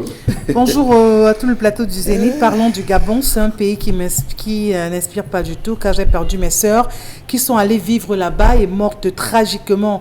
Vraiment, ça vaut pas la peine avec ce pays. Non, mais Non, Charles Abel a mais expliqué. mettez Si pas vous les- cherchez, vous allez trouver. Ne mettez pas l'œil sur Il y a la des chose gens de qui quelqu'un au reviennent. Gabon. Ne mettez pas. Faites votre chose. C'est un bon pays. Faites votre chose, vous finissez, vous partez. Si vous mettez l'œil sur... Vous ne rentrez Si vous faites pas. les choses que vous faites au Cameroun ici, là, on ne va pas vous le laisser. C'est tout. C'est tout. Arrêtez avec vos préjugés. Au Sénégal, chaque famille a un marabout. Oui, C'est ce qu'on a dit. ce qu'on a dit. On appelle- Même au Mali, c'est C'est pas que au très, Sénégal, très au Mali. Non, faux. comment c'est faux? Bah, c'est ce qu'il a besoin de dire. Non, c'est ce qu'il y a besoin de Bon, penser. peut-être la personne au Sénégal. Que la personne, justement, se rappelle des Expliquez-nous, Sénégalais. François. On a des Sénégalais qui sont nombreux au Cameroun, avec qui nous Oui, parlons en et permanence. je peux comprendre parce qu'il y a au Sénégal des chrétiens, on a plusieurs courants, même religion, on a les mouridistes. Bon, il faudrait qu'ils. Oui, on peut. Ah, on vous ne peut, nuancez on pas. peut, Il faut on peut nuancer. non, on Ah, peut d'accord. nuancer en disant. D'accord. Puisqu'il y a des Il faut- pentecôtistes, il faut il y a aussi des d'accord. pentecôtistes, Ah, des églises de réveil. d'accord. C'est Donc bien. je comprends pourquoi. Mais il y a peu mais pas. Ils la sont pas- souche, mais la souche, Ils ne sont pas la différents. souche reste ce qu'on a dit. Maintenant, il y a des personnes éclairées et en fait, aujourd'hui, ça s'appelle éclairé occidentalisé. Les messages. Si les marabouts étaient vraiment marabouts, comme vous le dites, ou alors comme pensent certains, pourquoi le Cameroun souffre depuis 60 ans? On a même eu la colonisation et l'esclavage avec ces mêmes marabouts. Ça les a pas sauvés. Nous avons plus d'églises réveillées que des marabouts. Pourquoi ça ne change pas? Pourquoi- mais pourquoi vous la mettez question une n'est pas balance? stupide, Charles Ben, Lamel. elle est Permettez, pertinente moi, aussi, hein. moi, je la pose la question en tant qu'Africain, en tant que citoyen du Cameroun. Je lisais encore et je demande encore aux Camerounais d'aller chercher ce qu'on appelle la charte de l'impérialisme que j'ai lu avec beaucoup de tension. J'en suis sorti énervé. Je demande donc, d'accord, permettez, monsieur Mbatou, je vais chuter. Comment nous on a eu et ces marabouts qui ont les abeilles et consorts et que le colon soit entré ici sans être attaqué même par les abeilles. Ils disent ne serait-ce que les abeilles. Monsieur Parce qu'il Michel, venait avec des ah, appâts, monsieur- Michel Ngachou. monsieur Avec Michel- des appâts, il venait avec des monsieur choses qui Michel devaient Ngachou, aguicher. Le cuivre. Vous n'avez c'est que... vous incroyable. non, vous n'avez que l'histoire. On ne les a pas, ces abeilles Non, non, aujourd'hui. s'il vous plaît. Le jour que les proies vont raconter l'histoire de la chasse, vous regarderez différemment les lions. Ouais. Il faut faire attention. Ce que vous avez comme information, c'est l'information que le prédateur vous a donnée, que le colonisateur vous a donnée, que le falsificateur vous a donnée. Vous n'avez jamais su que la ville de Douala était l'une des villes, le village de Douala était l'un des villages les plus tracés qu'il y avait, en termes de respectant l'architecture tracée qu'il y avait dans ce pays, dans l'Interland. On ne vous parlera pas du royaume de Fumban. Ça, on ne vous dira pas. Toutes les guerres qui ont été faites et comment est-ce que les Bamoun ont réussi à gagner toutes ces guerres sur le colonisateur qui a dû faire appel. Il faut bien faire appel à des renforts. Non, ça on ne vous racontera pas l'histoire d'un charret. On ne vous racontera pas Vous nous parlez l'histoire de de l'histoire Nana des Tchakouté. vainqueurs. Oui, non, monsieur Michel Ngachou, quand vous prenez le Yaoland Dutch, les Allemands ont eu cette présence d'esprit d'aller raconter l'histoire du chef Bazou, comment il a réussi. Non, allez parcourir ces livres Qu'est-ce qu'on avec en l'histoire a de la donc mer fait? poule. Si tant il est vrai, Charles Lamel, Oui, qu'on vous a avez ces l'histoire qu'on a de ces Samori personnes-là, Touré. on a ces personnes, est-ce qu'on devrait encore en être où nous en sommes aujourd'hui? Si tant il est vrai qu'ils ont des pouvoirs, si tant il est vrai qu'ils ont des forces qu'ils incarnent en même temps, devrait-on encore être là aujourd'hui? Est-ce que vous savez que, Avec tout ce qu'on connaît? que les Blancs n'ont pas pénétré le Cameroun, n'ont pas réussi à pénétrer le Cameroun? ils ont eu une résistance farouche. Allez parcourir. On est d'accord. Allez parcourir. Je prends le cas du Cameroun, je ne vais pas m'étendre. Vous avez eu le phénomène de la terre brûlée avec Samouraï. Mais vous avez connu cette histoire, Souniata Keïta et tout. Il y a eu des résistances. Ce que je veux dire, c'est qu'avec toute la maîtrise de... Mais les gars vous ont eu... de la sorcellerie. Monsieur Michel Gachou, quand vous avez par exemple, je prends un cas où vous avez Max Bardet qui a fait survoler, un ancien du Vietnam qui a fait survoler dans une région comme la région Bamileke, le napalm avec des avions. On avait quoi pour se combattre, pour se prémunir contre le napalm? Vous n'avez pas les abeilles? Des napalm? Il n'y a pas de les abeilles. Ah, vous savez combien de colonisateurs sont tombés dans les chutes de la métier? Oui, mais c'est dit qu'ils nous ont... Vous savez combien sont tombés sur le pont de Bamongum? Vous traversez le pont de Bamongum tous les jours en allant à Bafoussam. Vous savez combien sont tombés là? Est-ce qu'on peut vous citer? Vous avez vu les chutes de Tonkam? Il faut les relever, il faut les réveiller et leur dire qu'il y a une mission qui a été enclenchée. Je vais vous prendre un village. Le village Babichouan a été rasé littéralement. C'est un village de combattants, c'est un village de premier degré. Ce qu'on peut dire aussi le plus grand royaume dans cette zone. Oui. Il a été rasé littéralement. Vous allez à Babichouan, vous trouvez des endroits noirs qu'on a versé littéralement, on a poussé les populations à fuir. Parce qu'il y a des coups bas qui avaient été montés entre les villages voisins qui voulaient justement se retrouver là au sujet d'un capitaine de l'armée allemande, M. Michel Gachou. Donc ça existait, il y a des histoires, il faut que les gens lisent tout simplement. L'histoire des vainqueurs, on les a connus aujourd'hui. Oui, ça c'est l'histoire des vainqueurs, mais cherchons. L'histoire de ceux qu'on peut qualifier entre guillemets des vaincus, ben, il faut également nous la raconter. Mais dans les chansons, non, M. Michel Gachou, si vous allez, les ethnologues, ceux qui font l'anthropologie visuelle et tout, ils doivent faire des travaux. Vous allez à Babichouan, vous avez l'histoire de Menkamou Matat. Est-ce que vous connaissez cette histoire, l'homme qui devenait aigle? Mais je peux vous en citer dans plein de villages. Ouais. Ça existe, des gens qui ont fait un travail qui devenait aigle, qui ont aidé dans plusieurs batailles. Vous avez l'histoire du lion noir, Banen. C'est le Banen, le lion noir. Alors, c'est là, commencez à vous approprier de ces histoires. Merci, merci d'avoir fait cette réunion. Je vous ai ramené justement sur ce terrain parce qu'il en fait que vous viviez cela. Et il allait puiser au fond dans les il faut aller lire, il faut rechercher justement cette histoire-là. Et c'est important. Merci beaucoup Charles-Amel Battu. Dans un instant, madame, monsieur, on va marquer une pause avec nos amis qui ont aussi l'ami notamment pour le tapis de braise. Voilà, il est avec nous ce matin et dans un instant nous serons à ses côtés.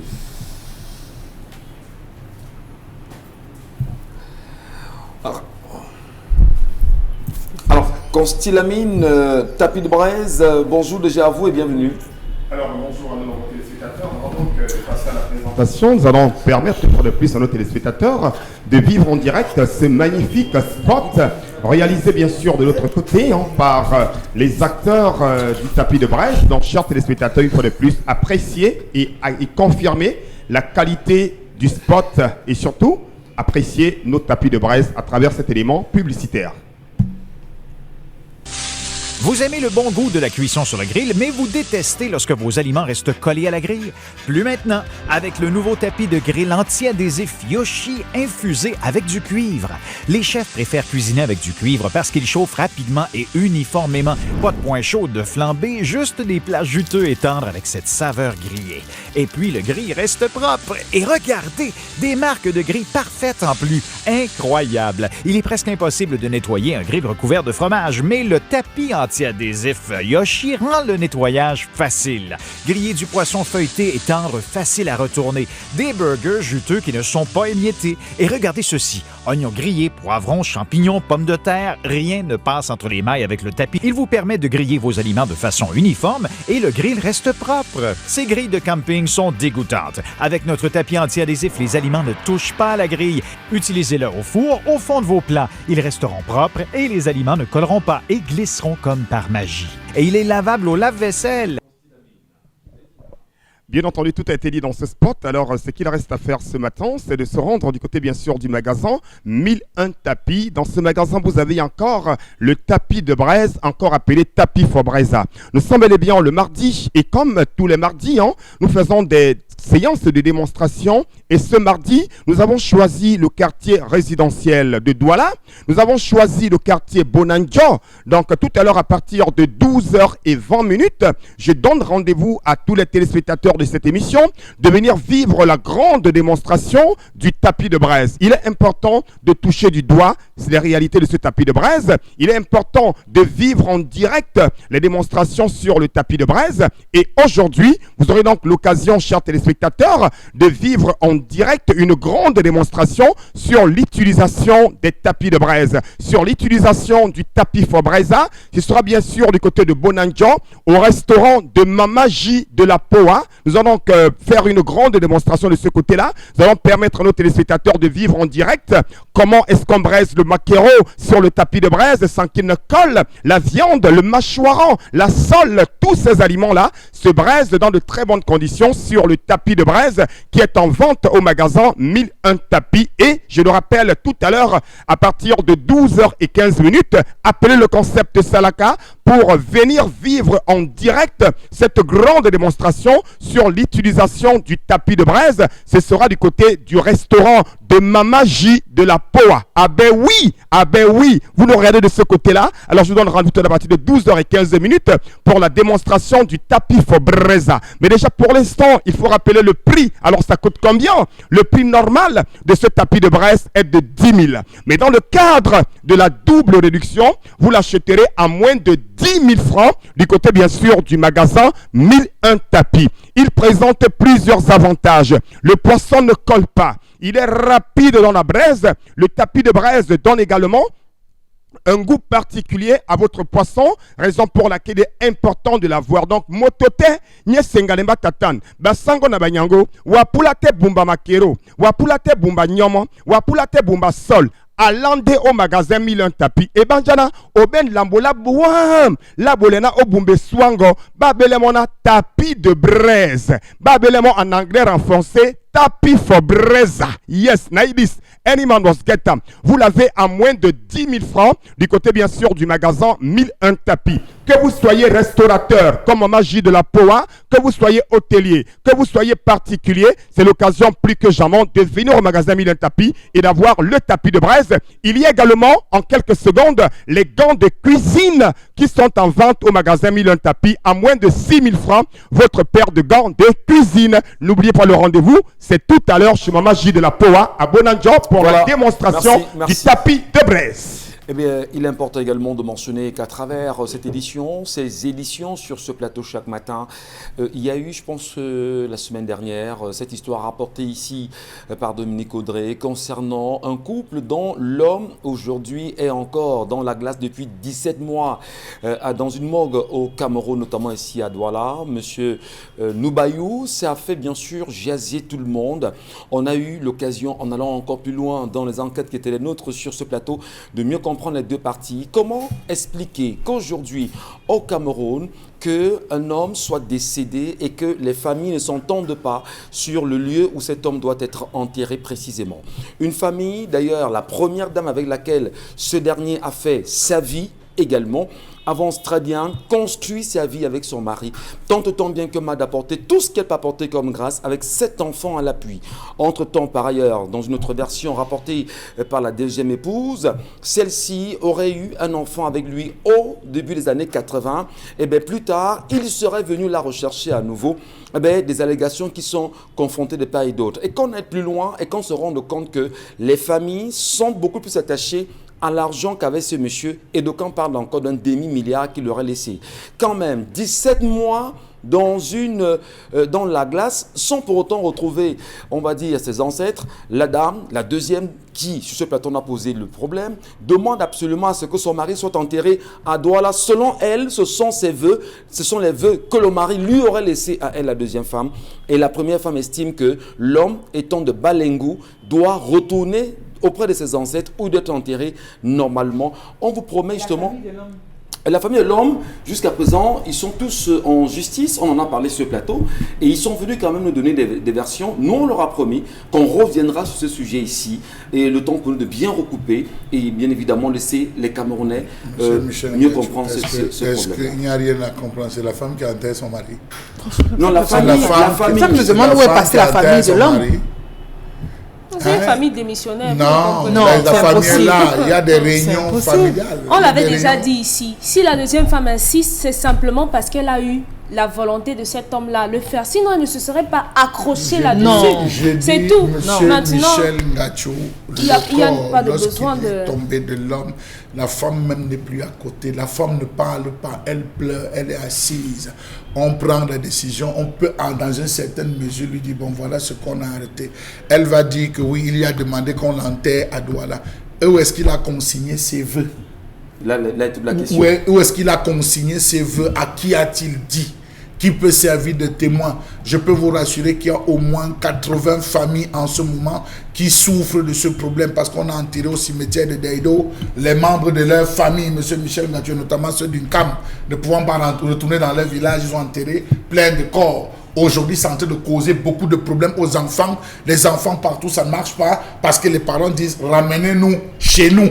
Ils sont en train d'engager des procédures alors où je vous parle pour l'exhumation. Mais sauf qu'au cimetière de Daido, il y a au moins des rangées de 5 corps. Ça veut dire que pour atteindre votre corps, en dessous du premier corps que vous voyez en haut, il y en a encore 4 ou 5 en dessous. On superpose déjà les corps sur les corps. Ça, les gens le savent. Les gens vont se retrouver à faire ces pratiques. Il faut je trouve qu'il y a anguille sur roche. Il y a des choses qui ne sont pas dites ou quoi que ce soit. Parce que un homme qui ne veut pas être enterré dans son village, Michel Ngacho, ce n'est pas seulement à sa seconde épouse qu'il ira se confier et dit que, chérie, écoute, vraiment si je décède, comme enterre à Douala, et dire ça à la seconde femme et rester tranquille, ne dire à personne d'autre.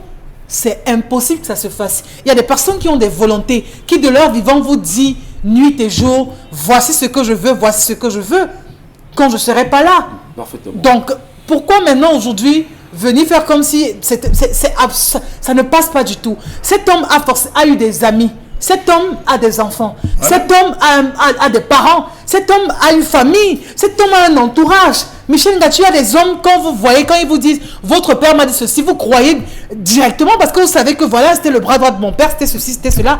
Et c'est impossible que ce soit à sa deuxième femme qu'il confesse cela. Pourquoi donc à sa première femme, il ne dit pas chérie, vraiment c'est à Douala que je veux commenter. Pourquoi il a voulu cacher ça? Est-ce qu'il y a un intérêt à le faire? Il n'y a pas d'intérêt. Ce sujet nous interpelle. Je vous promets. Et entre-temps, là où le bas blesse, c'est qu'entre-temps, l'homme de Trouy qui devrait être vraiment auprès de ses ancêtres et tout, soit encore dans une glace. Depuis tout ça, pourquoi? Depuis 17 mois. Alors, et les vœux, vous savez, en pays Bamléké, tant que votre mari n'est pas enterré, vous également, vous n'avez pas de paix. Vous ne pouvez rien faire. Vous ne pouvez vaquer à aucune occupation. Même pour sortir, c'est toute une histoire, ce n'est pas évident. Je peux vous rassurer, Isabelle Carole, qu'en échangeant d'ailleurs, en faisant justement la petite enquête et en échangeant avec les deux femmes, ce qui m'a été rapporté, quand même, ça fait froid dans le dos. Et nous resterons impartials dans cette histoire. Nous ne ferons que rendre les faits à travers les histoires qui nous sont rapportées au quotidien. Nous y reviendrons. Il y a une mauvaise épouse parmi. Voilà. Une mauvaise épouse. On y reviendra sur la mêle. Et une mauvaise famille de l'homme, parce que vraiment, c'est là où la famille de l'homme tape du poing sur la table. On ne donne même pas la parole aux femmes, Michel Ngacho. Comment aller au tribunal avec une affaire pareille? Je dis, comment est-ce que votre fils, vous ne donnez même pas la parole aux familles? La question est celle de savoir qui a fait sceller le corps. Voilà. Oui, justement, c'est la deuxième femme qui a fait sceller. Lorsque le corps a déjà été scellé, que peut la famille? Si la deuxième femme a fait sceller le corps, je suis sûr qu'elle a fait le concours de la famille de l'homme. Oui, bien sûr, qu'on soit d'accord. Pas le concours, parce qu'il voilà. y a quand même des divisions, d'aucuns qui pensent que l'homme doit retourner chez lui. On en reviendra.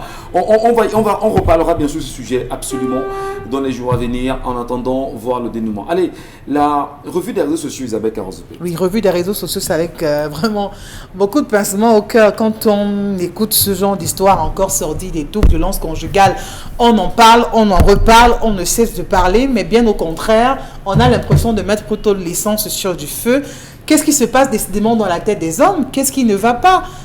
Quand il y a les situations de crise, peut-être autant mieux se séparer. Dans tous les cas, c'est une histoire qui fait le tour de la toile où tout le monde vraiment s'indigne de ce qui peut bien pousser les hommes à le faire. Regardez cette dame en image, comme vous pouvez le voir, qui désormais a été amputée de son pied, justement par son mari, parce qu'il n'a pas trouvé le reste de son repas qu'il avait pris la peine de garder la veille, parce que la fille en question que vous voyez en image, c'est Digong. Le monsieur, dans l'aise à dire, s'appelle Digong Jean Paulin, voilà, qui est originaire de Fou, une banlieue du côté de Yaoundé. Il faut dire que les faits remontent à quelques jours, hein, et justement la fille qui est donc Akono Sabine Mabel, elle qui a... Lisette, oui, voilà. Akono Sabine Mabel Lisette. Ah, très bien. Voilà, okay. C'est l'intégralité de son nom, qui a 23 ans et originaire de ce côté-là. Ce qu'il faut dire, c'est que le monsieur est rentré la veille, il a mangé du spaghetti que madame a fait, et il a gardé le reste de son repas. Le lendemain matin, monsieur qui est sorti pour aller vaquer à ses occupations, la dame qui a 2 enfants avec ce monsieur, justement, des enfants qui ne cessaient de crier famine et tout, elle a pris le repas du papa, elle a chauffé, elle a donné aux enfants. De cet homme. De cet homme. Quand monsieur rentre, fonce à la cuisine et constate que tout a été lavé, bien rangé, tout est nickel et propre, donc comme quoi les marmites sont vides, vraiment, il s'en prend tout de suite à la dame qui commence à rouer de coups et tout ce qui va avec. Et le comble, c'est qu'il s'est servi de ce qu'on sait pour faire ce qu'on voit. Aujourd'hui, cette dame est désormais handicapée à cause de son époux qui, pour une histoire de spaghetti, de reste de nourriture, a choisi de couper le pied à sa compagne. Franchement, j'ai les yeux mouillés quand je parle de ça. Oui, c'est effectivement, tellement pour vous compliqué. comprendre, comme toutes les dames qui nous regardent ce matin, et il va falloir justement le dire sans embâche, que l'histoire depuis hier met les femmes en colère. Franchement. Mais bien sûr, les hommes aussi en colère. Est-ce qu'on ne peut pas dire que le niveau de famine a dépassé les limites au Cameroun? Pourquoi parler de famine, Michel? Qu'est-ce qui peut expliquer? C'est la famine? Que vous tranchez, que vous coupez le pied de votre épouse parce qu'elle aurait mangé le reste de spaghettis que vous avez laissé? Est-ce qu'il ne rémunérait pas d'autres tensions déjà? Parce qu'il faut le dire au moment où nous parlons que l'homme vient d'être déféré en ce moment même à la prison d'un fou, le nommé Dingong Jean Paulin, qui a choisi bien sûr de couper les pieds de Akono Sabine. Dominique Audrey, nous vous écoutons ce matin. Sabine. Pour une fois, je vais dire ce que moi je ferais. Moi, à la place... Sans verser dans la violence surtout. Non, je ne serais pas violente. Oui, on espère. Oui, parce que je sortirais de on est très regardant ce que vous direz. Oui, mais ce qui est sûr, je vais d'abord dire. Donc, je sortirais de l'hôpital et je demanderais à ma famille de ne même pas faire de bruit, de ne rien faire. Mais je vous tuerai. Non, vous n'allez pas... Écoutez... Vous n'allez pas... Justement, même si vous l'avez dit, vous pourrez l'enlever. Dire que vous le tuerez, vraiment, nous ne sommes pas d'accord. C'est un euphémisme. Non, même c'est un euphémisme. C'est une figure de style. Vous l'avez appliqué. Mais maintenant, les juges peuvent le faire à leur façon, on ne veut pas. Parce que... Il y a des solutions, pas quand même la mort. Je lui couperai aussi quelque chose. Et dites-le comme ça, simplement. C'est mieux? Oui, dites-le comme ça. Oui.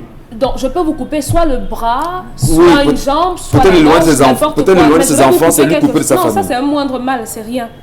Le couper de ses enfants. Dis n'importe quoi. Ça ne lui fera rien. Oui. Ça ne lui fera absolument rien. La seule interprétation qu'on peut faire ici, c'est que cet homme a l'habitude de violenter la pauvre Akono. Elle a l'habitude d'être tabassée tous les jours par celui-là qui visiblement n'a même pas rationné le matin en sortant. Donc lui, il savait qu'il va travailler, ou il va jouer en jambo, ou bien au songo. Et après, il rentre le soir, il mange ses pâtes et il dort. Elle a mangé, les enfants ont mangé, ce n'est pas son problème. Simplement, lui, il sait que comme je suis en train de tourner, peut-être le ciment là, tourner mon béton, ou bien faire n'importe quoi, je rentre manger mes pâtes. Et vous coupez le pied de l'enfant de qui? Vous coupez le pied de l'enfant de qui? Franchement. Avant qu'on ne vous défait ou on vous a envoyé là, j'espère que vos frères l'ont dosé. D'accord. C'est parce que, non, maintenant vous êtes en train de dire, non, il ne faut pas dire ça, sauf que c'est l'enfant de quelqu'un qui a un pied coupé. Nous sommes d'accord que la douleur nous ronge tous. Oui, moi-même, ça, vous savez, humainement parlant, difficilement on cache ce genre d'émotion, oui.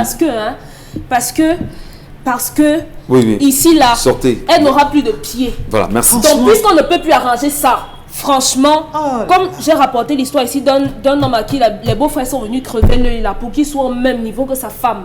Comme tu coupes le pied de l'enfant de quelqu'un là, on te fait pareil. Et maintenant, vous restez ensemble bien. Vous vous aimez bien. C'est dur quand même. Et ça doit être de sa faute. La faute de Lisette. C'est pour ça qu'on dit ici que quand vous allez vous mettre dans la maison des hommes, franchement, il faudrait imposer un certain respect. J'espère pour elle qu'elle n'est pas allée dénigrer sa famille. Parce que pour en arriver à faire un certain nombre de choses à une femme sans avoir froid aux yeux, certainement, il doit se dire dans sa tête qu'elle est seule au monde et qu'elle n'a personne pour prendre sa défense. C'est pas possible. Monsieur Mbachou, Je demandais tout à l'heure si on a autant faim au Cameroun, au point de prendre une machette et de trancher la jambe d'une femme pour un reste de ce qu'on appellerait spaghetti à la maison. Vraiment. Non. Est-ce qu'on va dire que... Excusez-moi, je vais encore regarder le renouveau économique. Michel Gachou, de grâce. Laissez-le renouveau là où le renouveau se trouve. Non, je parle ici du délitement social. Non. Je parle ici de l'éducation. Je parle ici de l'éducation.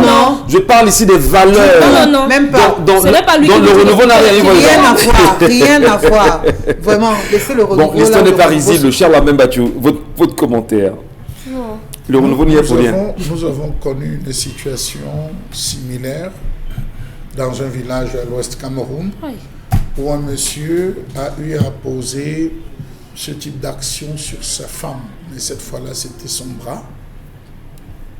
Le chef de cette époque, je vous parle d'une affaire qui date du XVIIe siècle, le chef de cette époque avait demandé à ce que le village se rassemble. On a pris la même assiette, on a coupé ses 4 membres. Voilà.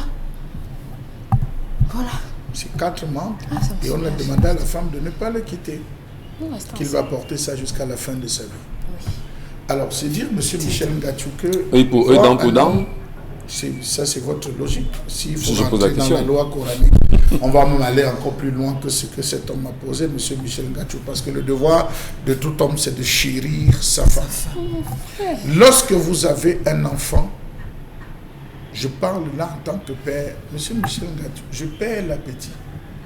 Quand je sais que le plus petit peut-être va commencer sa semaine sans avoir quelque chose à manger ou comme déjeuner, je perds l'appétit. Quand je n'ai rien, je perds l'appétit. Absolument. Que je rentre, peut-être celui qui est un peu plus grand me dit, j'ai tout mangé. J'ai tout mangé. J'avais faim, j'ai tout mangé. M. Michel Gachou, c'est une joie pour moi de savoir au moins qu'il n'est pas allé demander chez le voisin, il n'est pas allé commander, il a mangé. Qu'on se retrouve à ceci comme parent. C'est assez douloureux. Eh bien, merci beaucoup. On va quand même rappeler que la jeune dame ce matin est très mal en point et financièrement éprouvée. Elle a tendu la main. On va vraiment se Non, mais le drame, ce que vous ne savez pas, c'est qu'il y a toujours des tendus dans cette République. Notamment un de ses oncles qui travaille à la présidence, qui a demandé à ce qu'on le libère. J'ai dit là, un de ses oncles qui travaille à la présidence, parce que je suis cette affaire, qui a descendu pour demander qu'on libère le gars et qu'il va voir, c'est une situation qu'on va arranger à l'amiable, qu'on laisse le gars partir. Au Cameroun. Et la famille du monsieur en question a dit ne pas secourir cette dame parce qu'elle allait porter. Quand même, monsieur Michel Gachou, quand même. Donc, elle est comme ça à l'hôpital, c'est à ses frais, justement, à ceux de sa famille. Parce que la famille de l'homme estime que voilà, elle a aussi poussé le bouchon trop loin. Non, c'est celui qui a la présidence de la République, qui joue des coups de fil, qui débarque. Mais attendez, on est dans quelle République là, monsieur Michel Gachou? Ben, je pose la question. On est dans quelle République là? C'est sous le renouveau que nous sommes, non? D'accord. C'est ça le renouveau, justement. Non, parce que, permettez-moi donc, je vous donne mon point de vue, simplement en tant qu'humain. On ne peut pas admettre que nos frères se comportent de la sorte quand ils ont faim. Quand vous cherchez de l'argent, c'est pour qui? C'est pour votre femme et vos enfants. Que vous rentrez, que vos enfants aient mangé le reste de nourriture. Et que vous choisissez de prendre une matière pour trancher le pied de votre épouse. Même si vous n'êtes pas officiellement marié. Et vous avez fait 2 enfants. Il y a quand même un minimum. Maman, travaillez vos âges. Il y a un minimum. Est-ce que ce n'est pas l'occasion justement de dire à nos soeurs ce matin, s'il vous plaît les filles, s'il vous plaît nos petites soeurs. Ce n'est pas une histoire de travail de l'argent. Permettez. C'est l'histoire d'un homme qui marche avec son ventre au talon. C'est incroyable. Ce n'est pas une histoire de travailler l'argent. On n'a pas dit que... C'est un homme qui marche avec son ventre. Comment est-ce qu'un homme peut avoir l'appétit quand il a une femme et des enfants, monsieur Michel? Vous ne savez comment avoir l'appétit. Michel, c'est pour ça qu'on dit, quand vous êtes avec un partenaire, si vous ressentez en lui vraiment une quelconque violence, libérez le plancher. Rapidement. Libérez le plancher. Ce que cette femme vit, il y en a qui vivent pire. Mais qui, au nom de ce que, on veut dire que je suis madame telle, vraiment, si je rentre du mariage, ma famille va dire quoi, ma voisine au quartier va dire quoi, préfère rester et subir, je dis, pire que cela. Un partenaire violent, on ne le caresse pas, on le quitte. J'en connais personnellement, j'en connais pas mal. Et j'en connais une comme ça, qui vous dit chaque jour que je ne dors plus. supporte au nom de ce que... on ne supporte au nom de rien. Parce que si vous n'êtes pas là demain, vos enfants continueront à vivre avec qui vous ne savez pas et tout ce qui va avec. Ça ne marche pas. Laissez-le tomber parce que ce qu'on préserve, c'est d'abord la santé. Vous n'allez pas permettre qu'un individu vienne vous ôter la vie au nom de l'amour et de ce que vous soyez sa compagne. Peut-être qu'il n'a même jamais vu la famille de cette fille. Et une femme prend sur elle de vous offrir ce qu'elle a de plus cher, sa période féconde, vous faire 2 enfants, Michel Gachou. Et vous venez par la suite, au-dessus de tout ça, vraiment, amputer une jambe. C'est dommage. C'est-à-dire que c'est sadique ce que cet homme fait. Non, c'est que ce monsieur a commencé à s'amuser avec la machette. Oui. Il a dit, va te faire quelque chose. Il a lancé, comme on dit, au quartier Fenté. Après, il a envoyé, la femme n'a pas bougé. Que si tu veux faire, fais. Il y a des femmes comme ça. Fais non. Si tu veux faire, fais. Tu dis que tu veux piquer. Parfois, ça commence dans le couple, comme un jeu. L'homme prend, il prend le couteau. Tu veux piquer. Parfois, c'est la femme qui prend. Elle dit que tu t'amuses, je pique, tu veux piquer. Pique. Non, mettez-moi. Je rejoins Isabelle Caron dans ce qu'elle dit que quand ça commence, fuyez. Non, quand vous sentez... Et le gars a frappé, on arrive à l'hôpital, il n'y avait pas moyen de le constituer. Quand vous sentez... Peut-être parce que l'hôpital, encore, là, il faut accuser le gouvernement, n'avait pas le plateau technique. Quand vous regardez l'image, vous comprenez tout de suite le type d'hôpital dans lequel elle est partie. Je vous dis qu'en ce moment où je vous parle, au moment où je vous parle, sur les réseaux sociaux, justement, il y a une main tendue de la dame qui a fait parvenir des contacts téléphoniques. Si on peut l'aider, justement, elle doit d'abord être évacuée, elle doit être dans de meilleures conditions, pour une meilleure prise en charge. Parce qu'un pied qui est amputé, c'est vrai, il est déjà amputé, mais il faut bien une bonne prise en charge pour que le mal ne s'approfondisse pas. Voilà, Isabelle Carole. On va dire justement, c'est le sujet qui nous interpelle ce matin, ça nous choque énormément. Et je vais tirer un coup de chapeau au Lamido de Ribouba. En fait, Feu le Père. Je rends hommage à Feu le Père. Là, on commençait par régler traditionnellement avant que vous n'alliez à la gendarmerie. Parfait. Merci beaucoup. Il y a des choses, il faut remettre. Et je tire un coup de chapeau au chef de Deido qui lui a sa petite cellule. Quand ça ne va pas, on vous prend d'abord là-bas, on vous fouette royalement. Très bien, merci beaucoup. Eh bien, demandez à nos sœurs. Faites un tour à la chefferie de Deido, on fouette des pères. Tu ne parviens pas à gérer ta femme, on te ramène là-bas. Demandez à nos petites sœurs et nos grandes sœurs qui ont soif du mariage, s'il vous plaît, ça ne va pas, retourner à la maison. Il n'y a pas de honte à retourner à la maison, quoi qu'on dise. S'il vous plaît, n'allez plus vous faire amputer là-bas les jambes, s'il vous plaît. S'il insiste, laissez les enfants. Il n'y a pas de souci. Les enfants reviendront d'une main d'une autre, même après 200 ans, je vous en prie. Il n'est pas bon qu'on soit dans une république et que l'on vive ce genre de fait. Le mariage, c'est bien beau. C'est là où, monsieur Michel, les enfants, Michel, vous ne laissez pas. Je suis extrêmement choqué que le ministre des Affaires sociales, le ministre de la promotion de la femme et de la famille, n'est pas réagi spontanément. Non, depuis que cette information circule, même si elle ne s'était pas déplacée, on aurait dû voir l'ombre de sa représentante dans cette zone, M. Michel Gachou, aller s'enquérir de la nouvelle. Madame le ministre, c'est trop grave. Ce ministère ne sert à rien. À la fin, ces différents ministères ne servent à rien. Il faut qu'on dissoute ces différents ministères, M. Michel Gachou. Parce que la situation de la femme, on a souvent tendance à dire que les bantous, mais la situation de la femme, si on arrive déjà là à amputer, combien de femmes déjà décèdent dans les hôpitaux en donnant la vie, M. Michel Gachou, et qu'on arrive à avoir ces brutes. C'est pas possible. C'est pas possible. On a vu récemment justement ce ministère se prononcer quand l'autre affaire de sextape et tout faisait le tour des réseaux sociaux.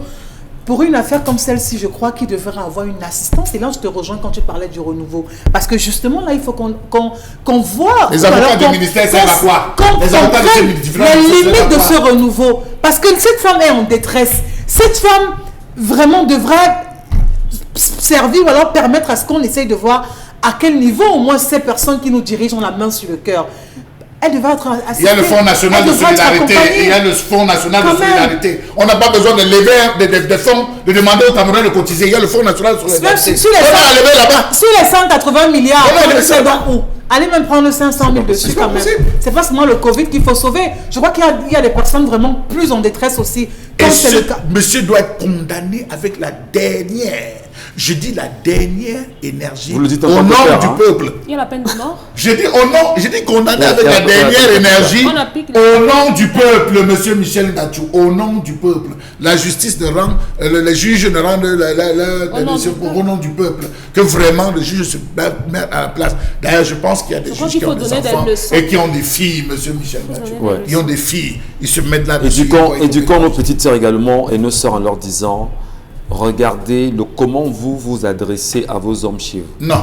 Permettez. Non. Permettez. Michel Je fais le Ndachou. débat. J'ai souvent été d'accord. Permettez. J'ai souvent Laissez-moi été finir. d'accord Laissez-moi avec finir. vous. Laissez-moi finir. Oui, après tu me Laissez-moi permettras, finir. j'espère, s'il te plaît. Lorsque nous avons des sœurs qui ne savent même pas, lorsqu'il y a un souci avec l'homme, comment répondre. Moi, je pense que le silence reste toujours Si l'attitude je parle, tu prends la machette. la meilleure. Non.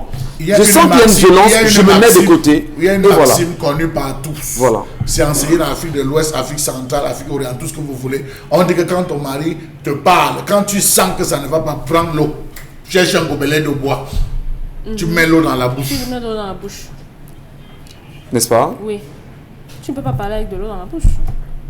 Tu vas Mais- te taire. Mais maintenant, quand vous avez fini de dire ça, dites que même si la femme vous répond, ne prenez pas de machette ou bien ne lui tapez Non, pas pas du dessus. tout. Vous n'allez pas empêcher à quelqu'un de répondre parce qu'il y a des situations dans lesquelles il faut bel et bien que vous répondiez, que vous dites quelque chose, mais si vous n'allez pas accepter que votre conjoint vous accuse pour des choses qui ne sont peut-être pas avérées ou alors qu'il utilise le ton qu'il ne faut pas. Merci. Il faut quand même lui dire, mais chérie, écoute.